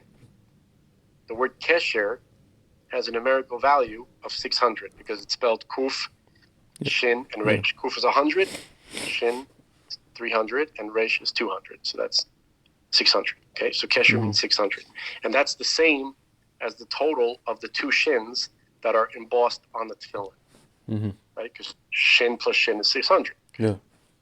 So the letter Shin also equates to Hashem's name, Yud He Vav He. When this name is converted via the Atbash alphabetic transformation system. Okay? Atbash. Remember we talked about it. Atbash is when you change the Aleph, which is the first letter, for the Tav, which is the last letter. Yeah. And then you have the Bet, which is the second letter, and you switch that with the Shin. Wow, that's a squeaky door. And you switch the Bet, which is the second letter, with Shin, which is the second from last letter. Okay, and you do that all the way through until you go. Okay, so that's the Atbash transformation method. Okay, so in Atbash, Yud He Vav He becomes Mem Tzadik Pei Tzadik. Okay, so Mem is 40, Tzadik is 90, Pei is 80, and Tzadik is 90. That's a total of 300. So Yud He Vav He in Atbash is 300, which is equivalent to the Shin. Yeah. Sorry. Okay. Oh my goodness. But I'm listening. It's okay. Moreover, the numerical value of the fulfillments, you swine, you uncultured Philistine. Crying, kitty, crying. It's crying, kitty, crying. Okay. Moreover, Okay. Moreover, the numerical value. No. Let me finish this. Moreover, the numerical. See, that's the evil. That's the evil pulling us away. We must be onto something important. Okay. Moreover, listen. Moreover, the numerical values of the fulfillments of the letters that spell the name of Elohim also total 300. Very interesting. So when you do the fulfillment of Elohim, right? Well, there's 3 versions of it, but the first one is 300. Yeah. So how do you spell Elohim? Aleph, Lamed, Hey, Yud, Mem. Yeah. Okay? So when you uncover the hidden letters of each of these letters within the name, right? So Aleph, what's the hidden letters in Aleph? Lamed and Pei, because that's how you spell Aleph. Aleph, Lamed, Pei. Yeah. Okay, that's 111. Lamed, how would you spell Lamed? It's spelled Lamed, Mem, Dalet. So that's 74. So Hey is spelled Hey Yud. Okay, that's always the first version of Hey. Okay, and that's 15. Yud is always the same. It's Yud, Vav, Dalet. It's 20. And Mem is 80, because it's Mem is spelled Mem, Mem. Okay, so these 2 names, and when you add up all those numerical values, right, you get 300. Which is the same as the letter Shin. Yeah. So that's both. Look, Shin is connected to both Yud, Hey, Vav, Hey, and Elohim. Yeah. Okay? So these 2 names of Hashem, like we said, Yud, Hey, Vav, Hey, and Elohim, can both be represented by the 2 different formats of the letter Shin. Yeah. The name Yud, Hey, Vav, Hey is comprised from 4 letters, and thus there are a total of 3 gaps in between these letters. Right? Yeah. Likewise, there are 4 gaps housed in between the letters of the name Elohim. Can you see this? Yeah. Like Elohim is crazy. spelled with 5 letters, so there's 4 gaps. Well.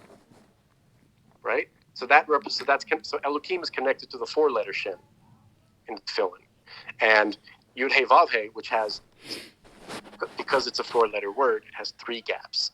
That's collected. So the Yud Hey Vav Hey is connected to the regular letter Shin. Okay, so these correspond respectively to the 3 and 4 armed formats of these 2 shins on the tefillin, Shel Rosh. So the 2 shins on the tefillin therefore represent both names, Hashem and Elohim. It's unbelievable. With the arrival of Mashiach, all the nations of the world will realize the importance of the commandment of tefillin. Okay, they will acknowledge Hashem's kingship, that God is the king, okay, and they will fear those who worship him. Okay, so this coincides. What that means is they will be in awe of those who have a close relationship, like what they want to have. Yeah.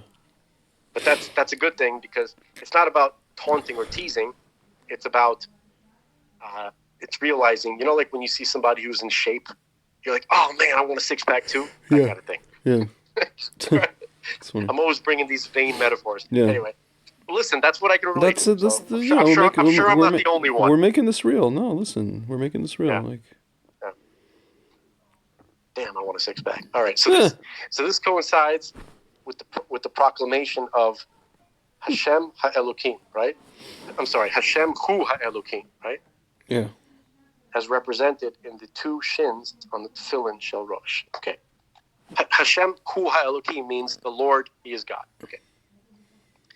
Although these 2 shins represent 2 different names of Hashem, the prophet warns us not to mistakenly attribute them to 2 different deities, God forbid, as he states, For I,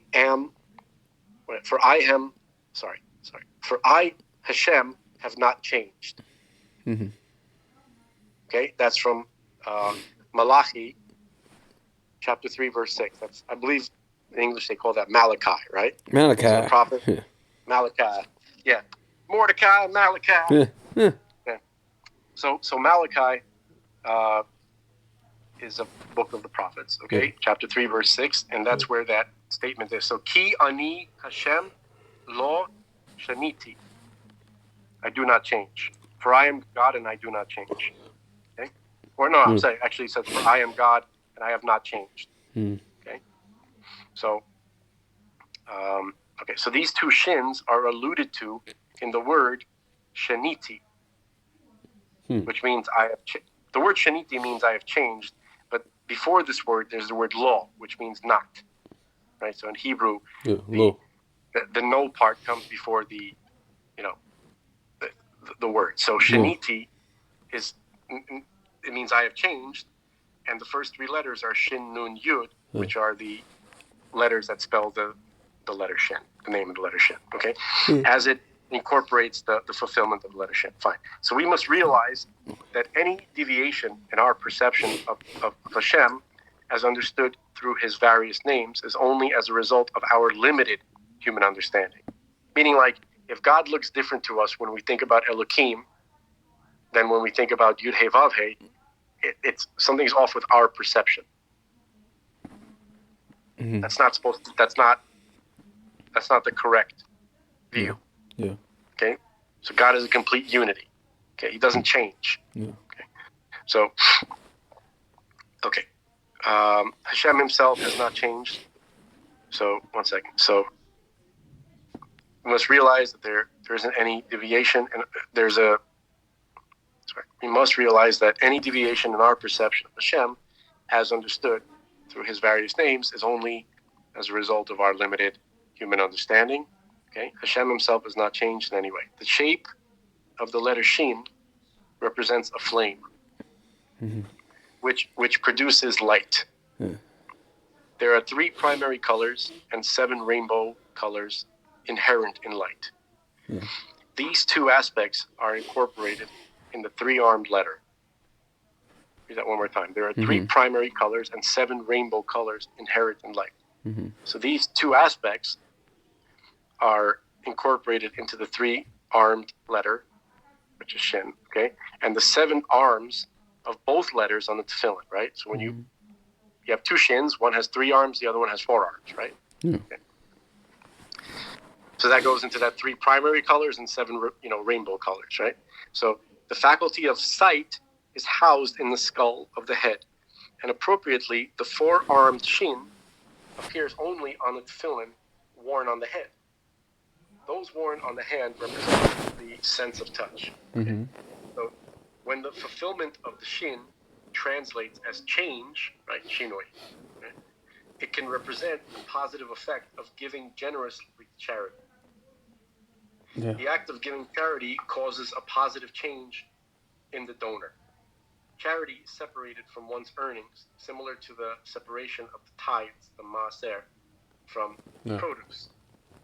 The resulting blessing is that Hashem recompenses the donor with a commensurate amount of wealth, which is asher.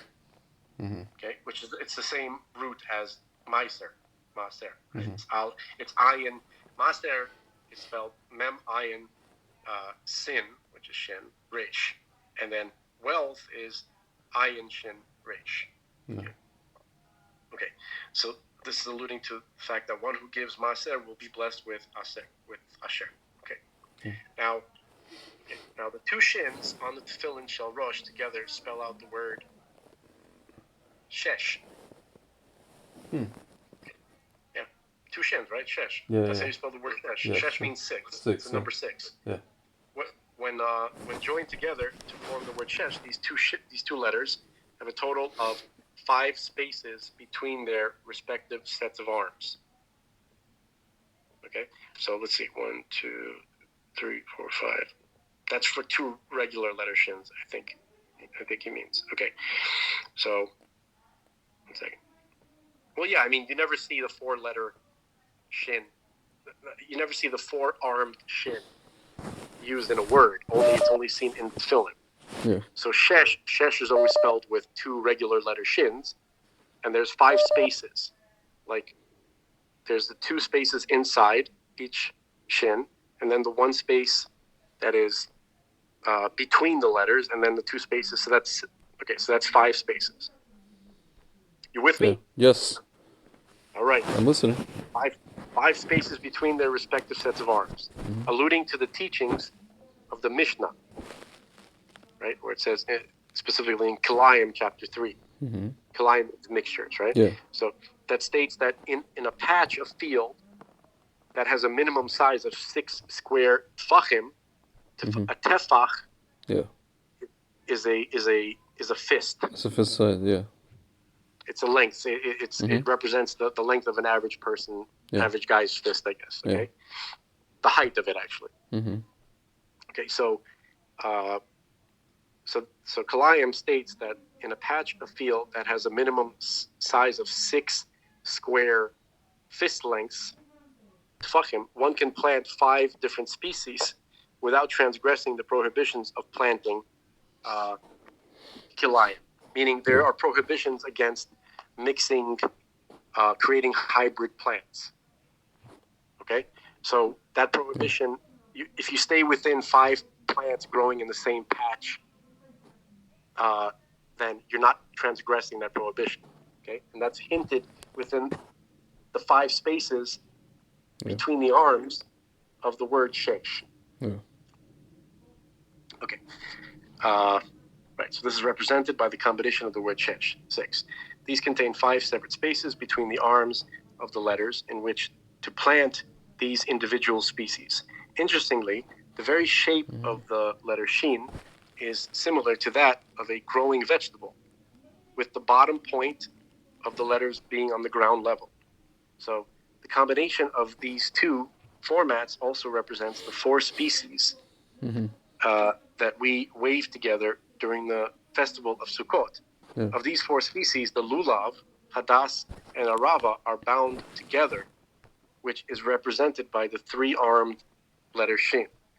In order to fulfill the mitzvah, one takes 1 lulav, 1 etrog, and 3 hadasim, and 2 aravot, making the total of 7 individual pieces, which are waved together in 6 directions, correlating to the 2 different formats of the Shin, right? The 3-armed Shin, and then the 4-armed Shin, which we find on the tefillin, okay?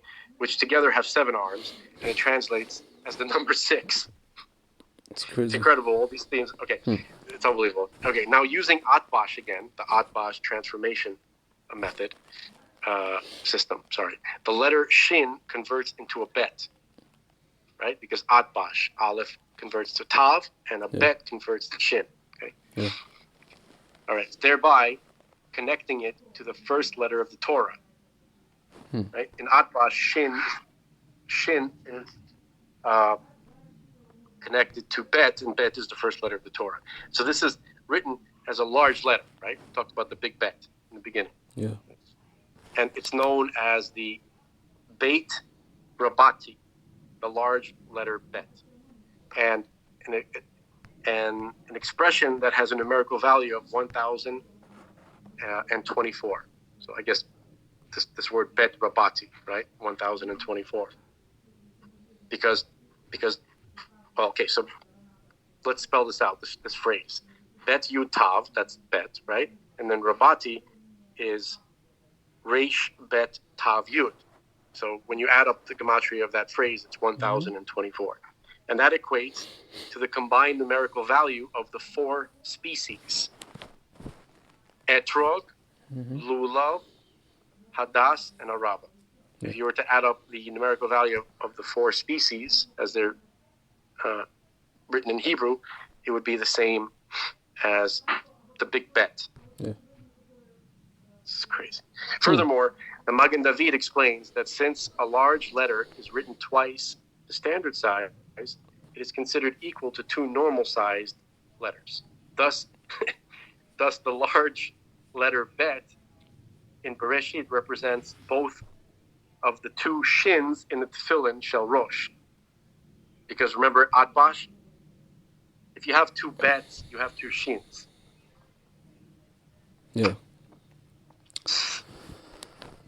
Can I read you something in between? That's actually the end of the shin. Oh, okay. Section. Oh, wow. Okay. Amazing. Well, there's a lawyer. His name is Thomas Renz. He's the attorney for frontline doctors. Yeah, he sounds familiar. You know, this is the guy. He appeared on this hearing with the Senator Ron Johnson, whatever. This lawyer has been talking a lot about the data. So here he says, he appeared on Real America Voices. He says, "Here's your way out, politicians. For those of you who have been COVID sellouts, Shmovid sellouts, here's your out. And I want you to hear me. I'm going to put this into as simple terms as possible. The data is coming out. We are going to make it go everywhere. I've given it to so many attorneys. You're going to have a heck of a time shutting us up. So, your options are you can come out and you can support the American people and you can start investigating and hopefully imprisoning these bureaucrats that have been murdering our soldiers and murdering American people, or you can show the American people that you stand on the side of death. I saw today, I was outraged. Anthony, scumbag, garbage, murderer, Mousy, came out and said he wants to give this to kids under 4 in a 3-dose series. He wants to murder more children. Yeah. He is a liar. He is a crook. He is Mengele on steroids. I cannot think of a worse human being on this planet. So now, can I read you something? There's a guy, I don't know if I told you this yesterday. His name is, crap. I gotta find this in my, one second. His name is A.G. Huff.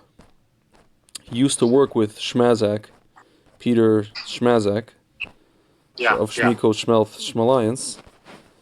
And so this is what this Huff had to say the other day. He's been saying a lot of things. Oh, what the heck?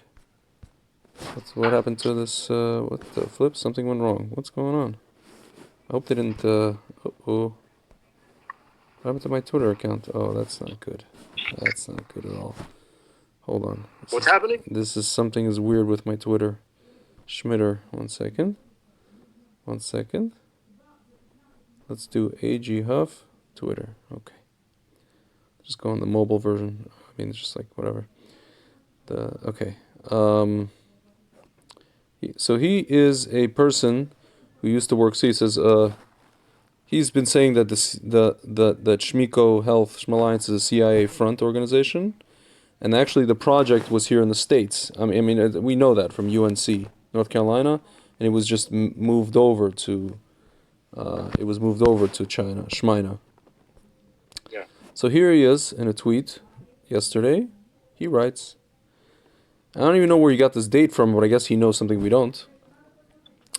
I suspect that in late February that we will begin to witness the denial, anger, depression, and shock of millions of people as they realize that the Shmovit panic is over and that they have been lied to by authority figures globally, maybe similar to the civilians in post-World War II Germany.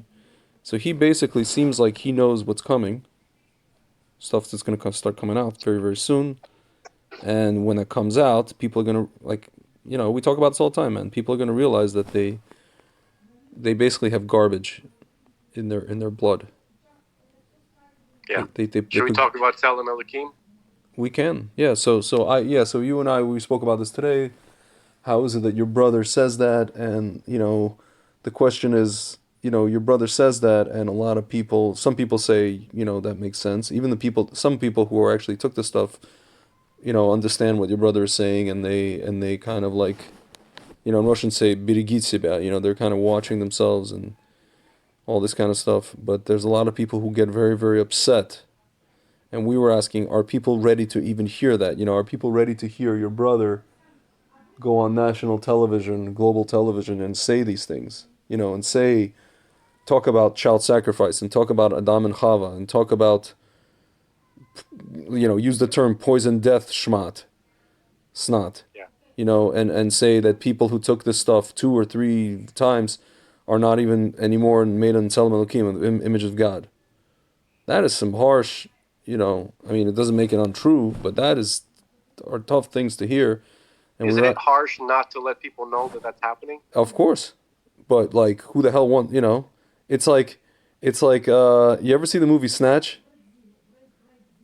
Remember the movie Snatch, right? So the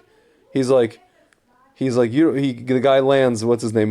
Dennis Farina lands in, his name is Avi. He lands in England. He's like, you don't even have any beaches. He's like, and the guy goes, we've got beaches, Avi. And then he goes, so who the hell wants to see him? Right. You know what I'm saying? By the way, apparently Dover, I'm shocked that Dover is this gorgeous place that has like Caribbean-like waters. I couldn't imagine interesting. That. It's interesting. Apparently, yes.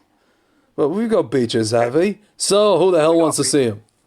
Hello, Avi. Hello. Hello, Avi. Shut up, you big bald fart. Hello, Turkish. Avi. No, Doug the Head's my favorite. Yeah. Hello, Avi. As greedy as a pig. He's like, so Bricktop. So, listen. I mean, you know, who the hell wants to see that? You know, yeah. He's like, Nemesis, a righteous something of an horrible cunt, namely me. Me, right. Yeah, he's like a righteous retribution and an horrible cunt, namely me. Namely me. He goes, go and put the coffee on, Turkish. He goes, would you like sugar? He goes, no, Turkish. I'm sweet enough. I'm sweet enough. What a great movie. I mean, it's basically just like a palatable for Americans version of Lock, Stock, and Two Smoking Barrels. You're saying Lock, Stock, and Two Smoking Barrels was too It was too English. Like Americans wouldn't even get it, you know? And I think I got it. I mean, they got it, but like I'm saying, like Snatch came out when what's his name, the director, he married Madonna, and it was like this whole thing. Yeah. What's his name? Forget the name of the director. It was Guy Ritchie. Yeah. So he married Madonna. It was like this whole thing, and then he came out with this movie, and you know Brad Pitt was in it. You know, pikey. Pikeys. And he's like something to a pikey. It's quite a blanking thing. Yeah. So revenge to a pikey. It's revenge to a Pikey pikey. don't happen. It's revenge from a pikey. It's quite a freaking thing. Yeah. So the question is like, you know, who the hell wants to hear that? I'm saying that, you know, I'm obviously asking that like tongue in cheek, but that's some rough stuff, man. And I mean, clearly we spoke about this in the beginning that the Yetzer Hara is fighting him. Fighting your brother from... It's all about trans, man. It's all about trans. It's all about... transgender? Yeah, trans everything, you know? Yeah, Transhuman, transgender, trans, right? So just basically, it's a very simple idea. Dude, I'm sorry, you sounded like Tuvia Tenenbaum. My friend and I interviewed him. This guy, you know, the guy that wrote like Catch the Jew? And then he goes, he has like I'm not familiar. Whatever, he's a journalist. He's like that guy that went into like the Palestinian Authority pretending to be a German journalist, Toby. And because he's whatever, and then he's Jewish. He grew up in Bnei Brak, actually Haredi. Right. And so he writes different books like Catch the Jew, this about anti-Semites. And then we interviewed him actually in Jerusalem. And then he goes, okay, I want to say hello to all the trans and the trans Jew and the trans. That's how he talks. He's like, the trans this and the trans that and the trans, whatever. He just like went on with the trans. This is very funny. I gotta show you this clip. The trans Jews and the trans non-Jews. Trans music? No, not trans music, stupid. Yeah, the trans. He's just like, it's like in the fattest to the fat and the shortest to the short. And the... Do they still have Burger Ranch? Yes. Burger Ranch. He's so funny. Do they still listen to Smash Mouth? Yes. Smash Mouth. Yes. Smash Mouth. You're a rock star. Yeah. Hey, no, you're a rock star. She was looking kind of dumb with the finger and her thumb. Yes. Okay. Anyway, so you were saying about everything like, is trans. So and then you went on to. No, so that's the common denominator, isn't it? So listen. Yeah. The kind of stuff that they're using, right? Mm-hmm. I'm sure people have heard of CRISPR. Yes. Okay. It's a way of altering DNA, of snipping out pieces and implanting other pieces, changing things around. Now, what's DNA? Like God, he designed your code in a very specific way, right? No DNA is exactly the same. Now, one thing that we do have all in common is that everybody's DNA is in the image of God. Yeah. Now, what does that mean in the image of God? That's really, really important. Now, Ari Kaplan puts it best. Let me see if I can find his exact wording, because I've never heard it better explained. In this particular case, he's the best that I've seen. So just bear with me a moment. Yeah. It's worth it. Yeah. It's worth it. This is worth it. It's good to be the king. Yeah. I wish I could talk like George Burns or all those guys did. It's worth it, girl. Yeah. Worth it. All right. But I keep forgetting to do that all the time. And then when it's not consistent, it seems off. Okay, so, just a moment. I'm looking for the book. Of course, the book is hiding from me when I need it. Isn't that? Oh, man. All right. So basically, I'm going to try to from memory. He said that when it says that God created man in his image, it means that God created a design that he likes. Okay? Kind of like, oh, here it is. Inner Space. This is from the book Inner Space. Okay? All right. So let me see if I can find it. Look at the word index. Okay. Stop yelling at me. All right. Yeah. I'll sing for you while I'm looking. Like doobie doobie doo. What else is interesting as you're looking for that? Now they're trying to, you know what they're trying to do now? They're trying to like say that the things that we think are the snide effects from the you know what are actually part of getting schmovid. You know, they're going to try to like co-opt. These guys have like brass tacks, you know? Or not really. That's just how stupid they think you are. Yeah. Well, I'm pretty stupid. Okay. Drugs are bad. Drugs are bad, okay? And if you take drugs, you're bad. Don't be bad. Don't drink drugs. Okay. I just want Mr. Mackey to come out and go, this poison death shot is bad. Okay, children? If you take this, you won't be in the image of God. If you're in the image of God, you're bad. And don't be bad. Don't drink smacks. Don't schmizer. If I'm schmerduna, you're bad. Okay. Okay, I found it. Oh, what the crap? Look, in this index, I'm looking for the word tselem, right? In the back of the book of Inner Space. Right underneath it, so tselem is on page 94, right? And then right underneath it says DNA 95. And then underneath that it says Spiritual Blueprint 94, 95. That's absolutely so we're gonna, crazy. So this is I have a feeling we're gonna be enlightened. What do you think, Greg? Let's Yalla Habibi. All right, here we go. Okay, so this is from a section of the book called the Partsufim. Okay, but it's a little bit. Okay, so the divine name Elohim here contains 5 letters. One second. Okay. So this idea of the tselem, the image, right, of God, it pertains to the parts of Zeranpin, but that's beyond the scope of this discussion. Okay, so and it was used in the creation of man.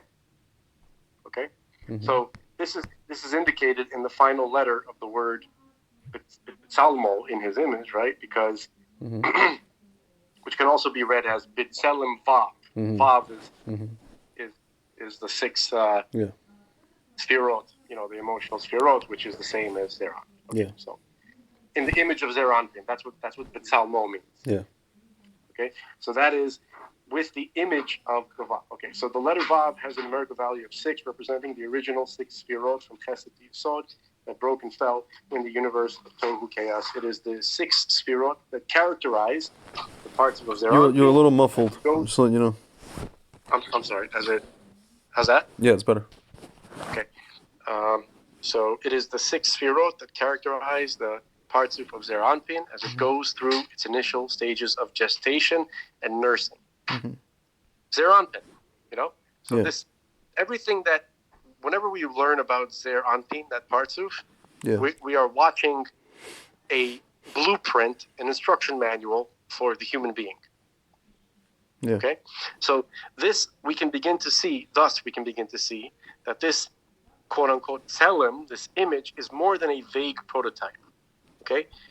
Continuing with our analogy, it represents all the information put into the computer program to make a man. Okay, so I have to go back a little bit. I realize I missed that point where he was the point that I was looking for. One second. Rashi's understanding of this verse points to its conclusion. Okay, wanted a more sophisticated result, gigantic computer. Okay. Okay. Sorry, guys. Just a moment, please. Please.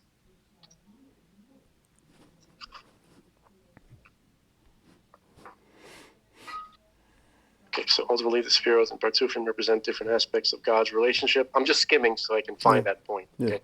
This truth is, however, these anthropomorphisms are in no way meant to refer to... Oh, here it goes. Ultimately, the Sphirot and the Partsufim represent different aspects of God's relationship with man and creation. That's all they are. Okay? Yeah.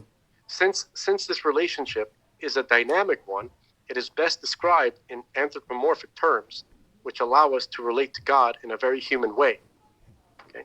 The truth is, however, that these anthropomorphisms are in no way meant to refer to God himself. Okay?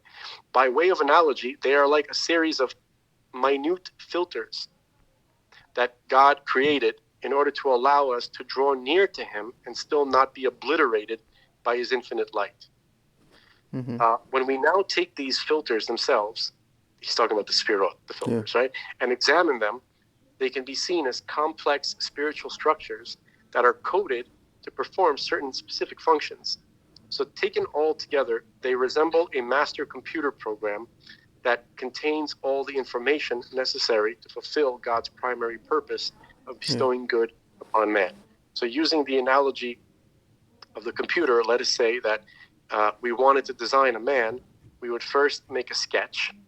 This is God's process. This is called the Tselem Elohim. It's not the image of God. It's the design of God. Okay? So we would first make a sketch, and then it's like an NFP that God created. NFT. NPF? NFT. NFT? NFT. I like mine better. NFP. We'll start a new one. We would first make a sketch and then a detailed blueprint. Okay. If we wanted to achieve more sophisticated results, we would have to build a gigantic computer that would activate literally billions of machines to execute the project. We would have to feed this computer a complete program that would include every detail of this man.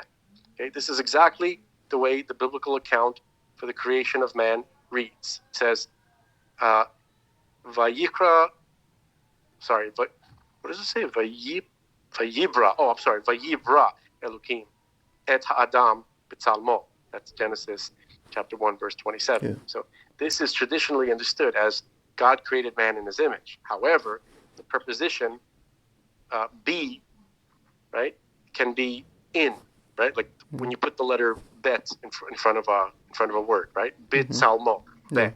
Yeah. Okay? So it could mean in or with. And in this case, the correct meaning is with. Yeah. The verse really means God made man with his image. Okay? Rashi's understanding of this verse points to this conclusion. Since God cannot be described in terms of any image, his, something that pertains to him, has the function of a possessive adjective. And the verse is referring to an image God created. Should I say that again? Rashi's understanding of this verse points to this conclusion. Since God cannot be described in terms of any image, his, right, has the function of this word his has a function of a possessive adjective. And the verse is referring to an image that God had created. Okay? So if you understand this Rashi correctly, he's saying that the Tselem image is the blueprint on the prototype that God created, according to which he made man. Yeah. While like an engineer makes a prototype for an engine or some kind of machine. Okay. Yeah. While referring to the macrocosm in general, this blueprint or prototype refers specifically to the partsufim of Atzilut. Yeah. Okay. So I just wanted to. So now I see DNA. I see the word DNA. Yeah. So I'm skipping to the next page. Okay. So let's see. It probably consists of a series of... Okay, so thus we can begin to see that this Tselem image is more than a vague prototype. Continuing with our analogy, it represents all of the information put into the computer program to make a man. This program defines all the stages that a human being will have to pass through. Yeah. Okay? It determines... So when you learn about the Partsufim, you learn about the Sphirot, you're learning about yourself. Yeah. Okay? So it determines exactly how long the gestation and nursing periods will last, and at what point he will have to achieve his maximum potential through his own efforts. In short, this program contains everything needed to create a human being. although it may not look like a human being in any way whatsoever. So it probably consists of a series of numbers and formulas. He's describing this computer to facilitate this. He's basically talking about the universe. Okay? So it probably consists of a series of numbers and formulas, but it notes where each and every cell goes and what its specific function is. Okay? Yeah. So the point is that this very abstract result represents a human being. Another example would be the DNA molecule, which determines the genetic structure of an organism. Stretched out, the DNA double helix would be about 8 feet long, okay, in every cell, right? And contain approximately 10 billion bits of information. That means each one of your cells has this. In this way, it constitutes an extremely complex spiritual blueprint. In the case of Zeir Anpin, which we are modeled after, right? This spiritual blueprint contains enough bits of information, not just for one man, but for every human being that would ever live. Now, in addition, Zeir Anpin is created with a mirror image, a feedback mechanism, which is called Malchut. That's the female, the female correspondence.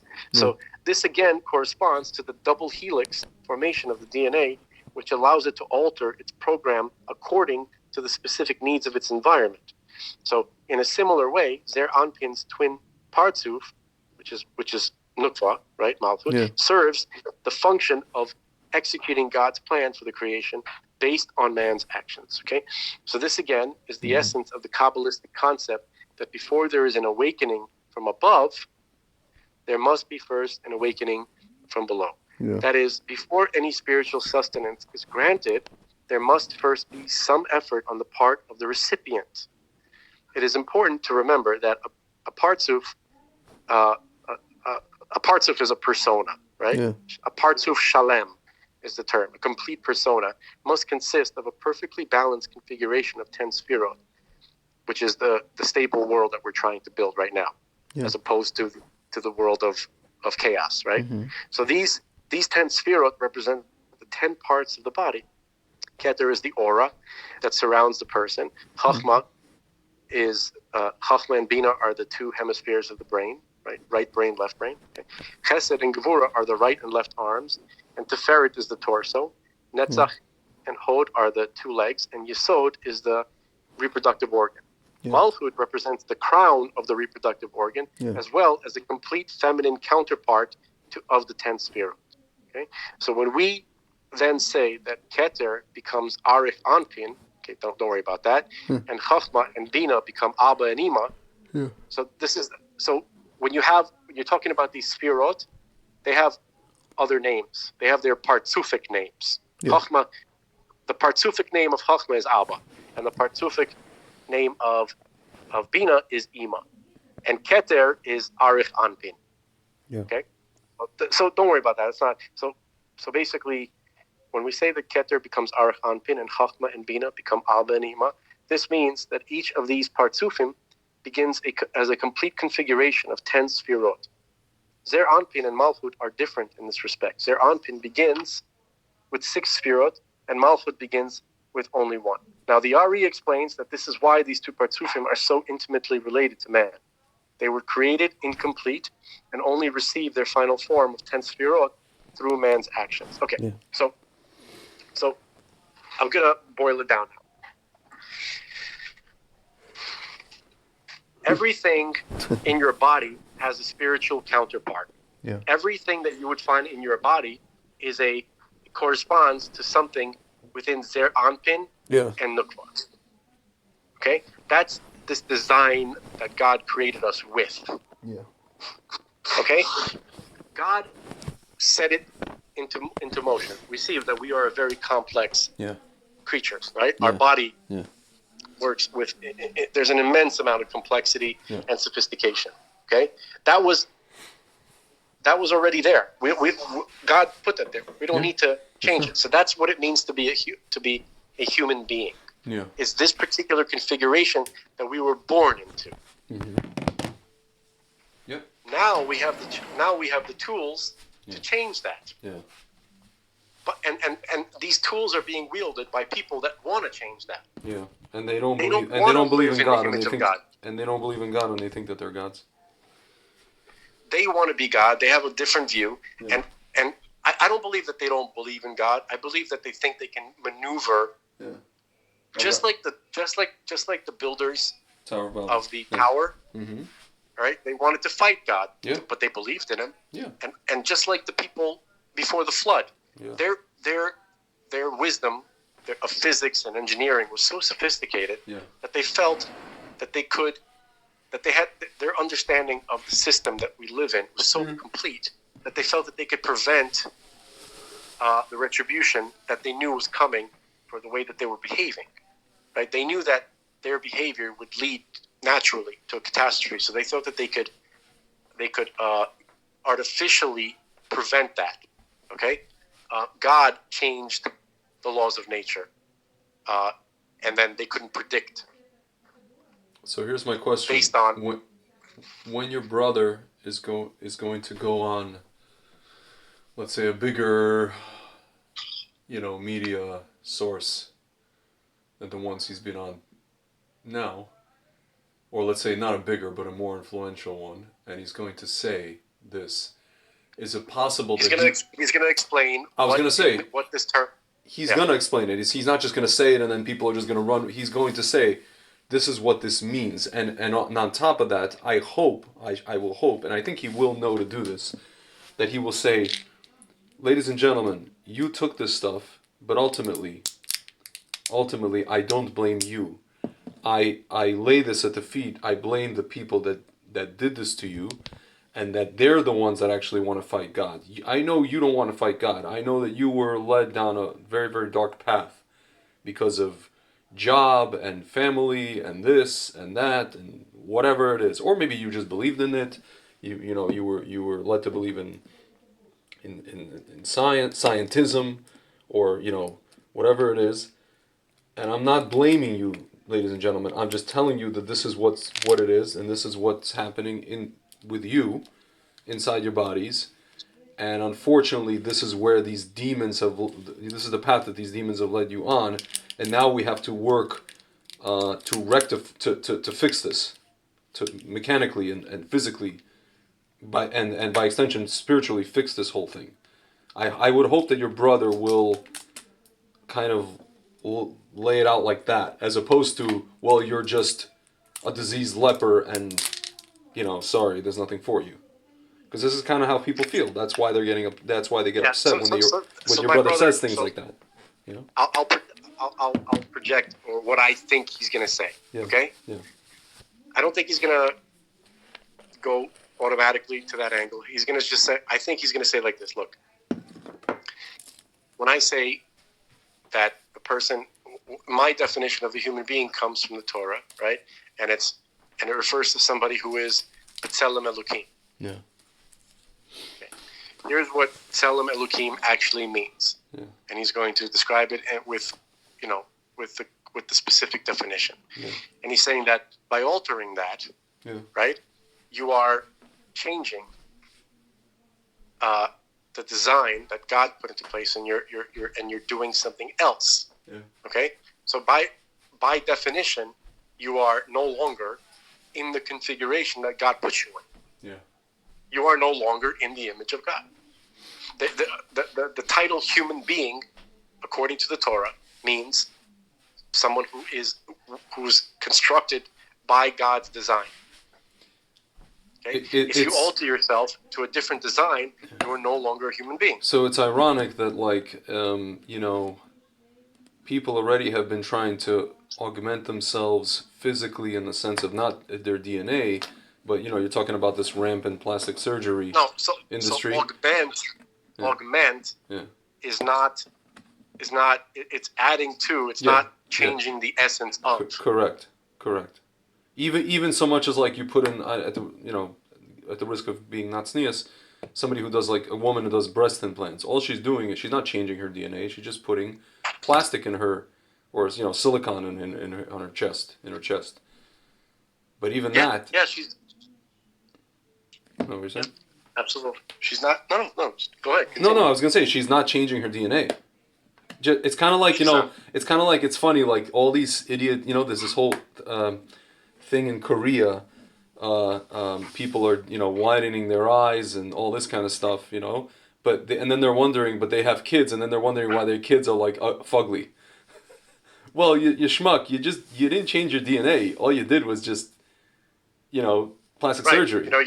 You changed the wrapper. Yeah. It's like at the end of the day, you could tell, these girls, these like Persian Jewish chicks, they're like chopping up. It's like Jackie Mason, chopping the noses and this. Do I look Hawaiian? And these idiots don't realize they're gonna have kids, and the kids are gonna look like they came out of the mountains of Uzbekistan. Yeah. Like 3 eyebrows and a hook nose and whatever. Like, no offense to any Baharians listening to this, but like, you know what I'm saying. Dude. You know what I'm saying. Dude, I don't agree. I don't agree. No, but it's just like you anti-Bukharite. Whatever. I'm not at the word. It's just like, there's certain. It's not just Bukharian. It's like there's certain Central Asian. Whatever. There's some going on in Central Asia that I don't understand, and I'm, so. It's a very, mysterious place. It's a very kind of, there's a lot of smoke and mirrors going on there, including why is it that people have enlarged eyebrows? Not to say, and I shouldn't be talking because I'm one of these people, my friend used to say, I wouldn't let you on an airplane, see? With those eyebrows, I wouldn't let you on an airplane. You put you on the no-fly list. So, I shouldn't be talking. I look like one of those guys from Team America World Police. Dr. Kala, dude, Muhammad Jihad. With my beard now, I'm also on the no-fly list. So basically, you're probably on the you're probably on the no walk list and the no drive list and the no leave your house list. Yeah, they're like just stay inside. The world's not ready for you. Just be like that Patrice O'Neal character. Just stay inside with the blinds closed and eat your hamburger and watch a baseball game. If only. But then I won't even be allowed to do that. Okay. Now, but back to the main point. Yeah. Okay. So because because their essence has been changed, right? Yeah. And let's say they're not technically considered Adam, right? So which means man. That's the definition of man, right? Yeah. So you are you're still doesn't mean that you should be a second-class citizen or creature. No one's saying, okay, now it's cool. You no longer have the status of human being. Of course, they're gonna try to push that angle. Obviously, this is what he's saying. Like he's saying that these people are not human anymore, and they don't deserve human rights. Yeah. That's what they're gonna say. Yeah. Okay, obviously, that is not at all. That's stupid. That's idiotic. Okay. Yeah. So the point is that we have to stop. Telling the world to stop what you're doing, stop changing yourself, okay? Mm-hmm. You're not necessarily past the point of no return, okay? Let's work on this. Let's look at this. Let's assess the damage that has been done. Let's not do any more damage. Yeah. And let's see if we can reverse this. Yeah. Now, I have just a speculation, a personal theory. Because when you learn about Mashiach, right, some of the things that are said about Mashiach is that he is a perfect, not a perfect, because there's no human being that's perfect, but he is the person who achieves the closest resemblance to Zer Anpin. Okay? Yeah. And he is completely resonating with Zer Anpin. Yeah. Okay? He really took Zer Anpin and his example to heart and emulated him and resonated with him in every way. Yeah. Now, something happens when you resonate with Zer Anpin, with this design that God set out, okay, for us to be like and follow. Okay, you begin, this incredible shefa starts flowing to you. Yeah. Okay, this infinite knowledge and light and energy and enlightenment begins flowing into a person like that. Not because they're anything special, because they set themselves up in the right spot. Yeah. Okay? So imagine, like, as a metaphor, you have Zer Anpin, right? This partsuit that God created for us to emulate, right? God uses this as a tool, okay? And then their anpin is, let's say, is just allegorically, metaphorically floating in the sky, right? So if you want to receive the shefa, you got to stand directly underneath him in the right, just got to find that sweet spot. Yeah. And then the shefa starts flowing, just by default. Yeah. Okay? So Mashiach is the guy who did that. Yeah. And so what is the shefa? The shefa is infinite knowledge. Yeah. Knowledge about everything, which includes everything, okay? Which means understanding DNA, which means understanding sciences, understanding physics, understanding how to fix an issue, how to correct. You just made me think of, again, the end of the movie Mission to Mars with Gary Sinise when he meets that alien figure thing and it shows him like all the, the DNA and, all this like evolution from start to finish and all this. You've seen this, right? I think I've seen it. You gotta know watch how I would describe it better? Mm. Have you ever seen Highlander? Yeah. The quickening. Finally, when there shall be only one. Remember, there can be only one. I mean, I know the phrase. Yeah, the phrase. I didn't see that. Part. Basically, it's these weird immortal guys. Yeah. Most of the story doesn't fit into this. Yeah. But basically, what happens is when the last two of these guys, these immortals, fight.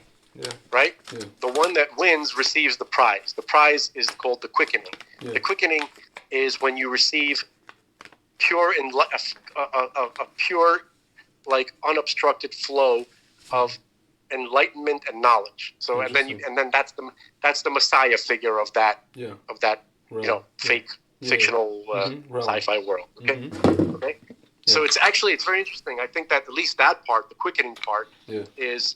They got that right. That's what Mashiach receives. So that quickening, that flow of information, that connection, right, unobstructed, that is, I think it's also related to the idea of the Keter, of the crown, and also the Yehida of the soul, right? So all of the Jewish people in all the world, they share a Yehida.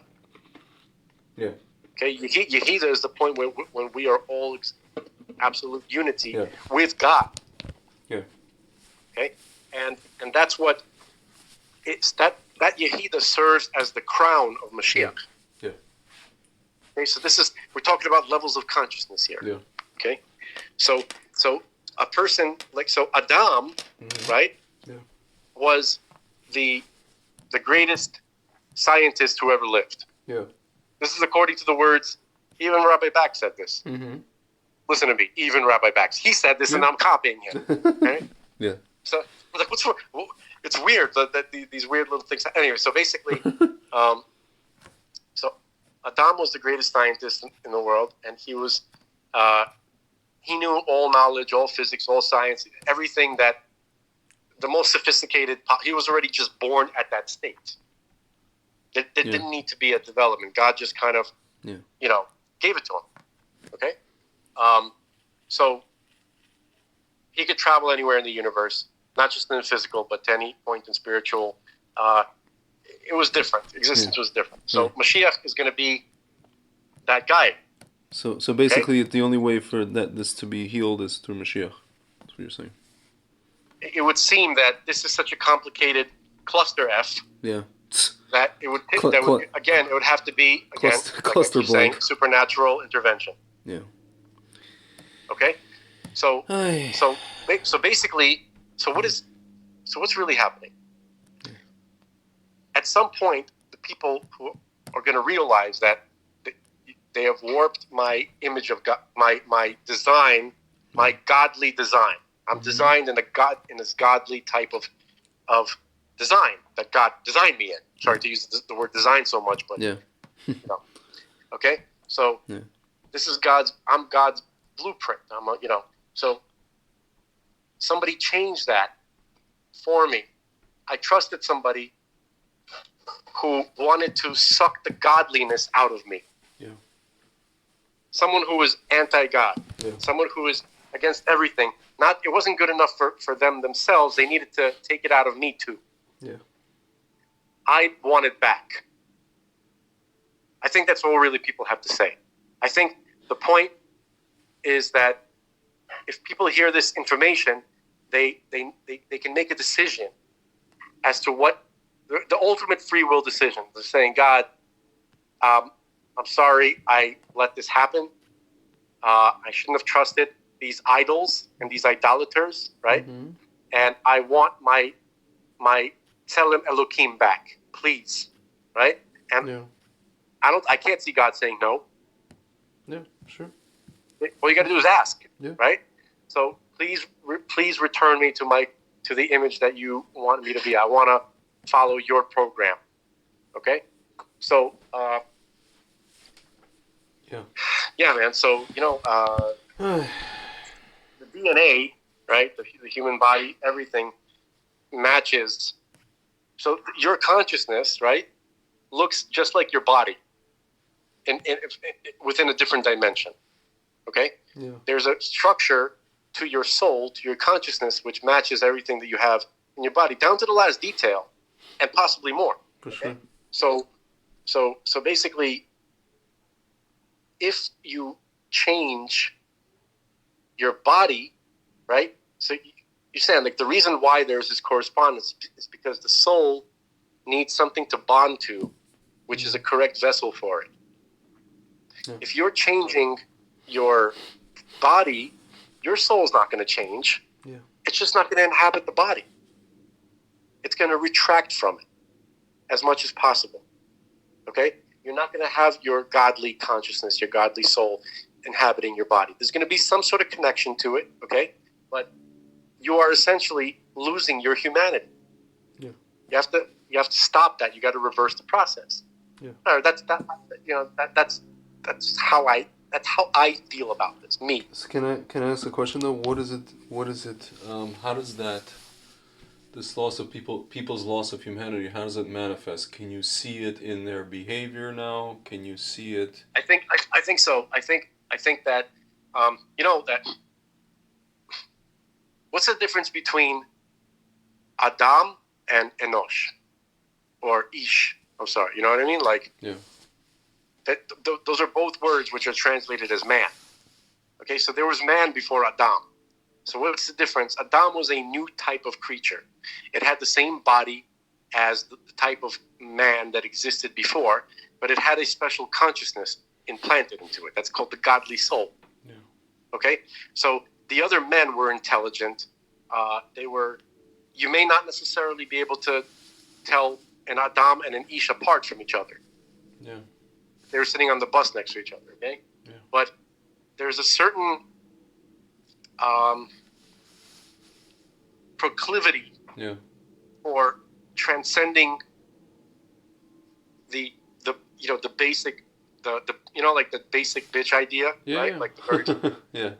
Like there's a proclivity to transcend that, to think about things higher than your most basic needs. Yeah. You know, how to get to work, how to get paid, how to buy a burger, how to pay for gas. You know, so I think that consciousness of people who just stay within that realm, right? Who never. So I think that if your soul is not as comfortable in your body anymore because you destroyed or you shifted the structures that it bonds to in your body, right? So now it retracts as much of itself as it can. There's still a connection. It's not totally retracted, okay? Yeah. And so that's good. So this proclivity is not going to be as evident. It's not going to be as present in the consciousness. It'll retract back further into the subconscious, and less of it will be manifest in your life. So here's my question though, meaning, but now you have these people who are, and then you have the people who I call the regrettables, the ones that see what's going on. They were forced to take the thing, but they see what's going on. You know, when you talk to them, they're not zombies. You know, because some of these people, you talk to them, it seems like you're talking to it's like my friend says, why are you talking to these people? They're going to be, whatever, has v'shalom within a certain amount of time. There's no point, you know? No, that's awful. That's awful. But he's upset, whatever. That's his frustration. You know, it's just like your brother has his frustrations, this guy has his frustration, whatever. So, you talk to the people who are not doodles, what I call doodles, and they're awake, and especially people like my parents who grew up in the Soviet Union, they see what's going after they took the stuff, and then things got really rolling with this, all the policies. My parents were like, okay, now we understand what the heck is going on here, you know. Before they told us it was for older people, now we see that this is nothing to do with health, and it's all BS and it doesn't, whatever. So these are the people that are like, I spoke to them at that event, you know, the Israelis, and you see that they are awake, and you can get through to them, or you can give them, you know, they're already ready to be makabel, kind of, you know, language and information to work with, you know, so that they can help other people, whatever it is, you know. So when I look at them, I honestly cannot say that that they've already been, you know, what I call, you know, we could call de-Elohimized, you know. I don't think they are. I think there's something is going on.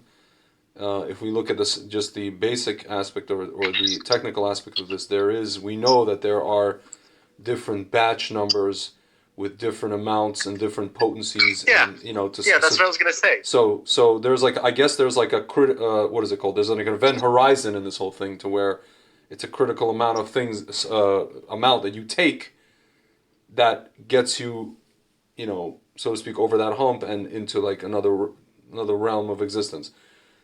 Everything below that, the question is, what is that amount, right? So everything below that, you're going to be relatively okay. You're still with us. You know what I'm saying? You're still, like, I'm looking at you and I'm still seeing a human being, not a zombie, right? So the likelihood of that being, you know, getting to the bottom of those kind of specific things is not high.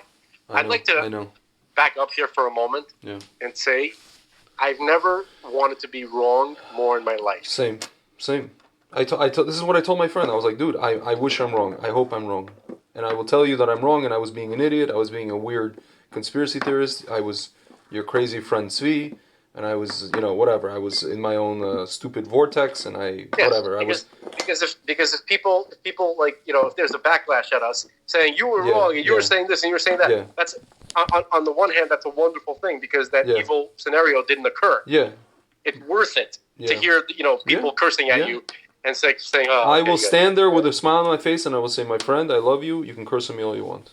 Please do so." Yeah, I'm just glad that that the thing that I was worried about didn't happen. Yeah, but unfortunately, especially according to this guy who used to work for Schmazak, it looks like very, very soon.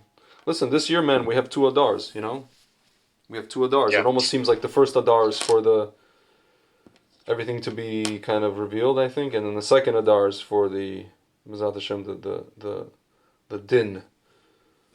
It's not going to be on us. It's not going to be on the victims. It's going to be on the people who the din needs to be on. And, I don't know, man. I think we've had enough din. But basically, I think that, first of all, let's hope that we are 100% wrong. I would be very happy. Yes. Now, let's say we're not entirely wrong. Okay? So, you have people who, not necessarily did they get, right, the thing, and not necessarily did it work the way they wanted it to, right? That's another hope. Yeah. What my brother is saying, regardless of the details as to how it turns out, the idea of using this type of technology to alter your DNA is the idea of altering your godly form. Yeah. Yeah. That's what he's trying to say. He goes, you have to understand what they're doing, what this technology can do, what they're trying to do with it, and then it's not clear to what level they're succeeding. Yeah. But understand that this is what they're trying to do. That's really what he's saying. Yeah. Yeah. And that nobody can dispute that. They outright say it. Yeah. And that's the definition of what it means to be a human will change it, you will change another technology, right? This like, what do you think they're talking about? In and of itself, that's bad enough. Yeah. Just the intention. The intention and the carrying out of the plan. Yeah. And then doing this thing of like, what is it? Coming in the form of prophecy. Like they said, we told you that this was going to happen. Because you and did then it. nanobots would come, and then Yeah. they would pick the nanobots. Yeah. So yeah. So basically, that is. I hope that they're completely unsuccessful. Honestly, I only hope that they are successful on themselves. Oh yeah, sure. I hope that they push themselves right out of the human. You're genes. assuming that they actually took this stuff. I doubt it. No, I mean they. I think that they. I mean, look, some of the stuff that was released to kill a lot of people. Yeah. Some of it was released to change people's DNA. Yeah. Okay. Yeah. Some of it was placebo. Yeah. Okay. It had to because be. It says it says because so. if everybody starts dropping dead at once, yeah, it's a problem. Yeah. Okay. So we definitely know that they've already killed millions of people. Yeah. Okay. Yeah. And they're just trying to still kill many more people. Now they're just trying to hide it. Now they're just, not even that much. Yeah. Not even that much. They're not playing the long game. Yeah. It's just that's how stupid they think you are and lazy. Yeah. Okay. So I think we've adequately touched upon this idea. Yeah. And again, like to reiterate how wrong I hope I am. Yeah. Okay. Boy, would it be great. It would feel great to be wrong. This whole exposition will be a clip in and of itself. It'll be kind of long, but this will be worth it to just post this particular segment about what your brother means and how we just. Well, again, I'd like to reiterate. This is what I think he means. Yeah. I know that a lot of what I said is definitely what he means. Yeah. But I'm not. I don't live in his head. Yeah. So is there, if he were to hear this, he'd probably clarify some of this. But again, so. By and large, I think we're pretty spot on. By and large, let's say. I would say at least 75%. I think so too. At least 75%, if not 90. Yeah, I think so too. Yeah. So basically, can I just finish off? I wanted to because we're on 3 hours, 3 hours and 10 minutes now. Just let you know. Yeah. And I got to do mincha. Yeah. But just the Mashiach angle. We covered in the letter Shin. We covered a couple of themes, right? Mm-hmm. We talked about the 3-letter Shin, the 4-letter Shin. Okay. We talked about Sukkot, right? We talked about the nations developing this desire to have a relationship with God, which makes them nervous to violate. Yeah.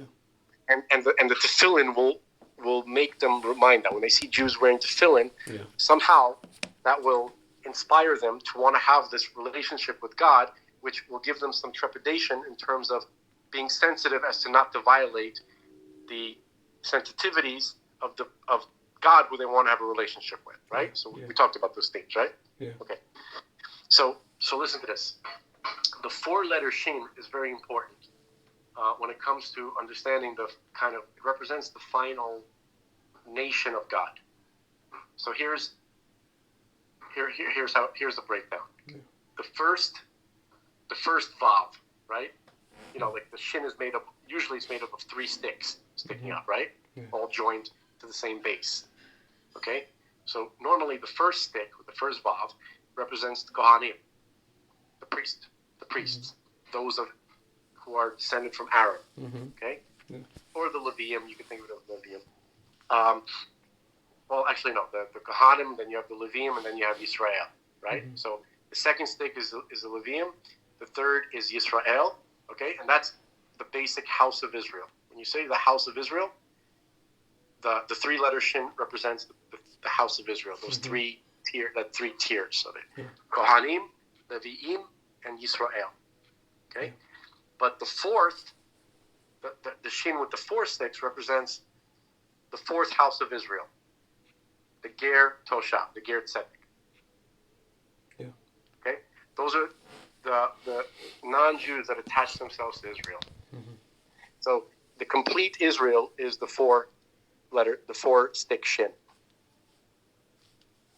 Okay, so that's the one thing. So it has this theme of the nations, right? And then we have the Shin on the tefillin, and the tefillin will inspire the nations to have try to have a very careful and sensitive relationship with God. Okay, and also another thing that involves the nations, right, is the festival of Sukkot. We talked about Sukkot, right? Yes. Lulav, Yes. Rog. Okay, Sukkot is when it was a big holiday for people from the nations to come and to actually they brought sacrifices.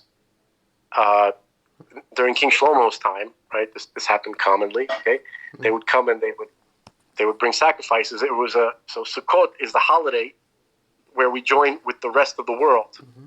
They come and celebrate it with us. Yeah. And they bring offerings. They bring 70 bulls, right? Mm-hmm.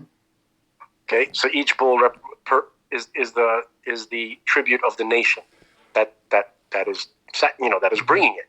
Yeah. Okay, so there's all of these themes are related to the letter Shin. Okay, Mm-hmm. and there's one more thing that's really important. It's about the teaching aspect that Mashiach is going to do. Mm-hmm. Okay, so there's this interesting wording in the Shema, right? So he says, let me see it. Hold on. V'ahavta et Hashem Elokecha b'chol levavcha u'b'chol nafshecha b'chol me'odecha b'chayu ha'dvarim ha'ele asher anochi metzavecha hayom al levavecha v'shinamtam. Mm-hmm.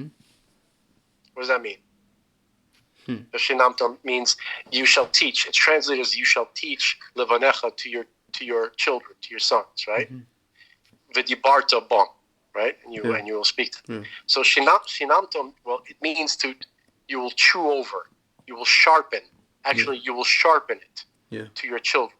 Sharpen what? All of these ideas which we're learning about loving God and having the reverence for God, having the sensitivity to maintain the relationship. All of these Torah principles, right? Yeah. It says vishinamtam. You will refine it. It'll be sharp and clear. Right? So this is a word which is used as kind of like teaching, clarifying. Okay, you will clarify to your children, and you will tell them. Okay, so that's Mashiach's job. That's the primary job of Mashiach. Vishinamtem. Right? Yeah. So that's what Mashiach is going to do for God. Vishinamtem lebono instead of lebonecho. Right? Yeah. To his children. Right? The people, human beings. So he's going to he's going to clarify everything. Yeah. And that's the letter Shin, right? The Shinantom, right? Shin. Okay. So, pretty involved in Mashiach, I would say. Yeah. Yep. That's it. There's an article here. I just want to end off with this. World Shmi Economic Forum founder and great Shmi said architect Schwab admitted Santa Claus Cotton Swab that he admitted that the NGO is able to steer the global agenda because it has successfully penetrated the cabinets of several world governments. Speaking to political commentator and Bohemian Grove alumni David Gergen in 2017 at the Harvard Kennedy School's Institute of Politics, Schwab described how the WEF modus operandi is to penetrate governments by installing its young global leaders. And I have to say, when I mention our names, like Mrs. Merkel, even Vladimir Putin and so on, they have all been young global leaders of the World Economic Forum. Schwab told Gergen. But what we are very proud of now is young generation like Prime Minister Trudeau, President of elsewhere, Argentina, and so on. So we penetrate the cabinets. So yesterday I was at the reception from Prime Minister Trudeau, and I would know that half of this cabinet, or even more than half of this cabinet, are actually our young global leaders of the world. And that is true in Argentina too. It's true in Argentina, and it's true in France. I mean, President Macron, who is a young global leader. Do you understand that all these guys who are screaming, "Oh, we're gonna make life hell for the, Macron with his garbage." Yeah, it says the footage shows how globalism is essentially a mafia, with Godfather Schwab bragging about how global leaders aren't beholden to their people, but instead to him. The globalist solution to Schmandemic, planned Shdemic, a new treaty that essentially creates a world government. Which watch a full clip in context, an introductory speech by Schwab, and a subsequent discussion with Gergen. That's his videos. People just need to pay freak attention, man. It's funny when you said Gergen. Yeah. Right away, this is kind of dumb, but the bad guy in Highlander. Yeah. The guy who was played by this actor. You know what he looks like. He's whatever. Yeah. Clancy. He's like Clancy something. I forgot his name. Anyway, he was called the Kurgan. Yeah. But that has no connection at all. I just thought it was a stupid thing to say. Yes. Yeah. And it was supposed to be funny, and it bombed. The flopping aspect of it is actually funny. So I'll give you that. Yeah, it bombed. But again, like Patrice said, a bad joke and a good joke come from the same place. We have to be given the opportunity to say them, to try them. Yeah. Anyway, with that said, sir, off to the races. It's been real again. I don't know what that means. I just felt like saying something stupid. No, off to the races. Now everything's gonna speed up. B'ezrat Hashem. Is that interesting? Interesting. Yeah. I want that to happen. Yeah. All right, sir. Amen. We shall speak again. Sayonara. B'ezrat Hashem. Later.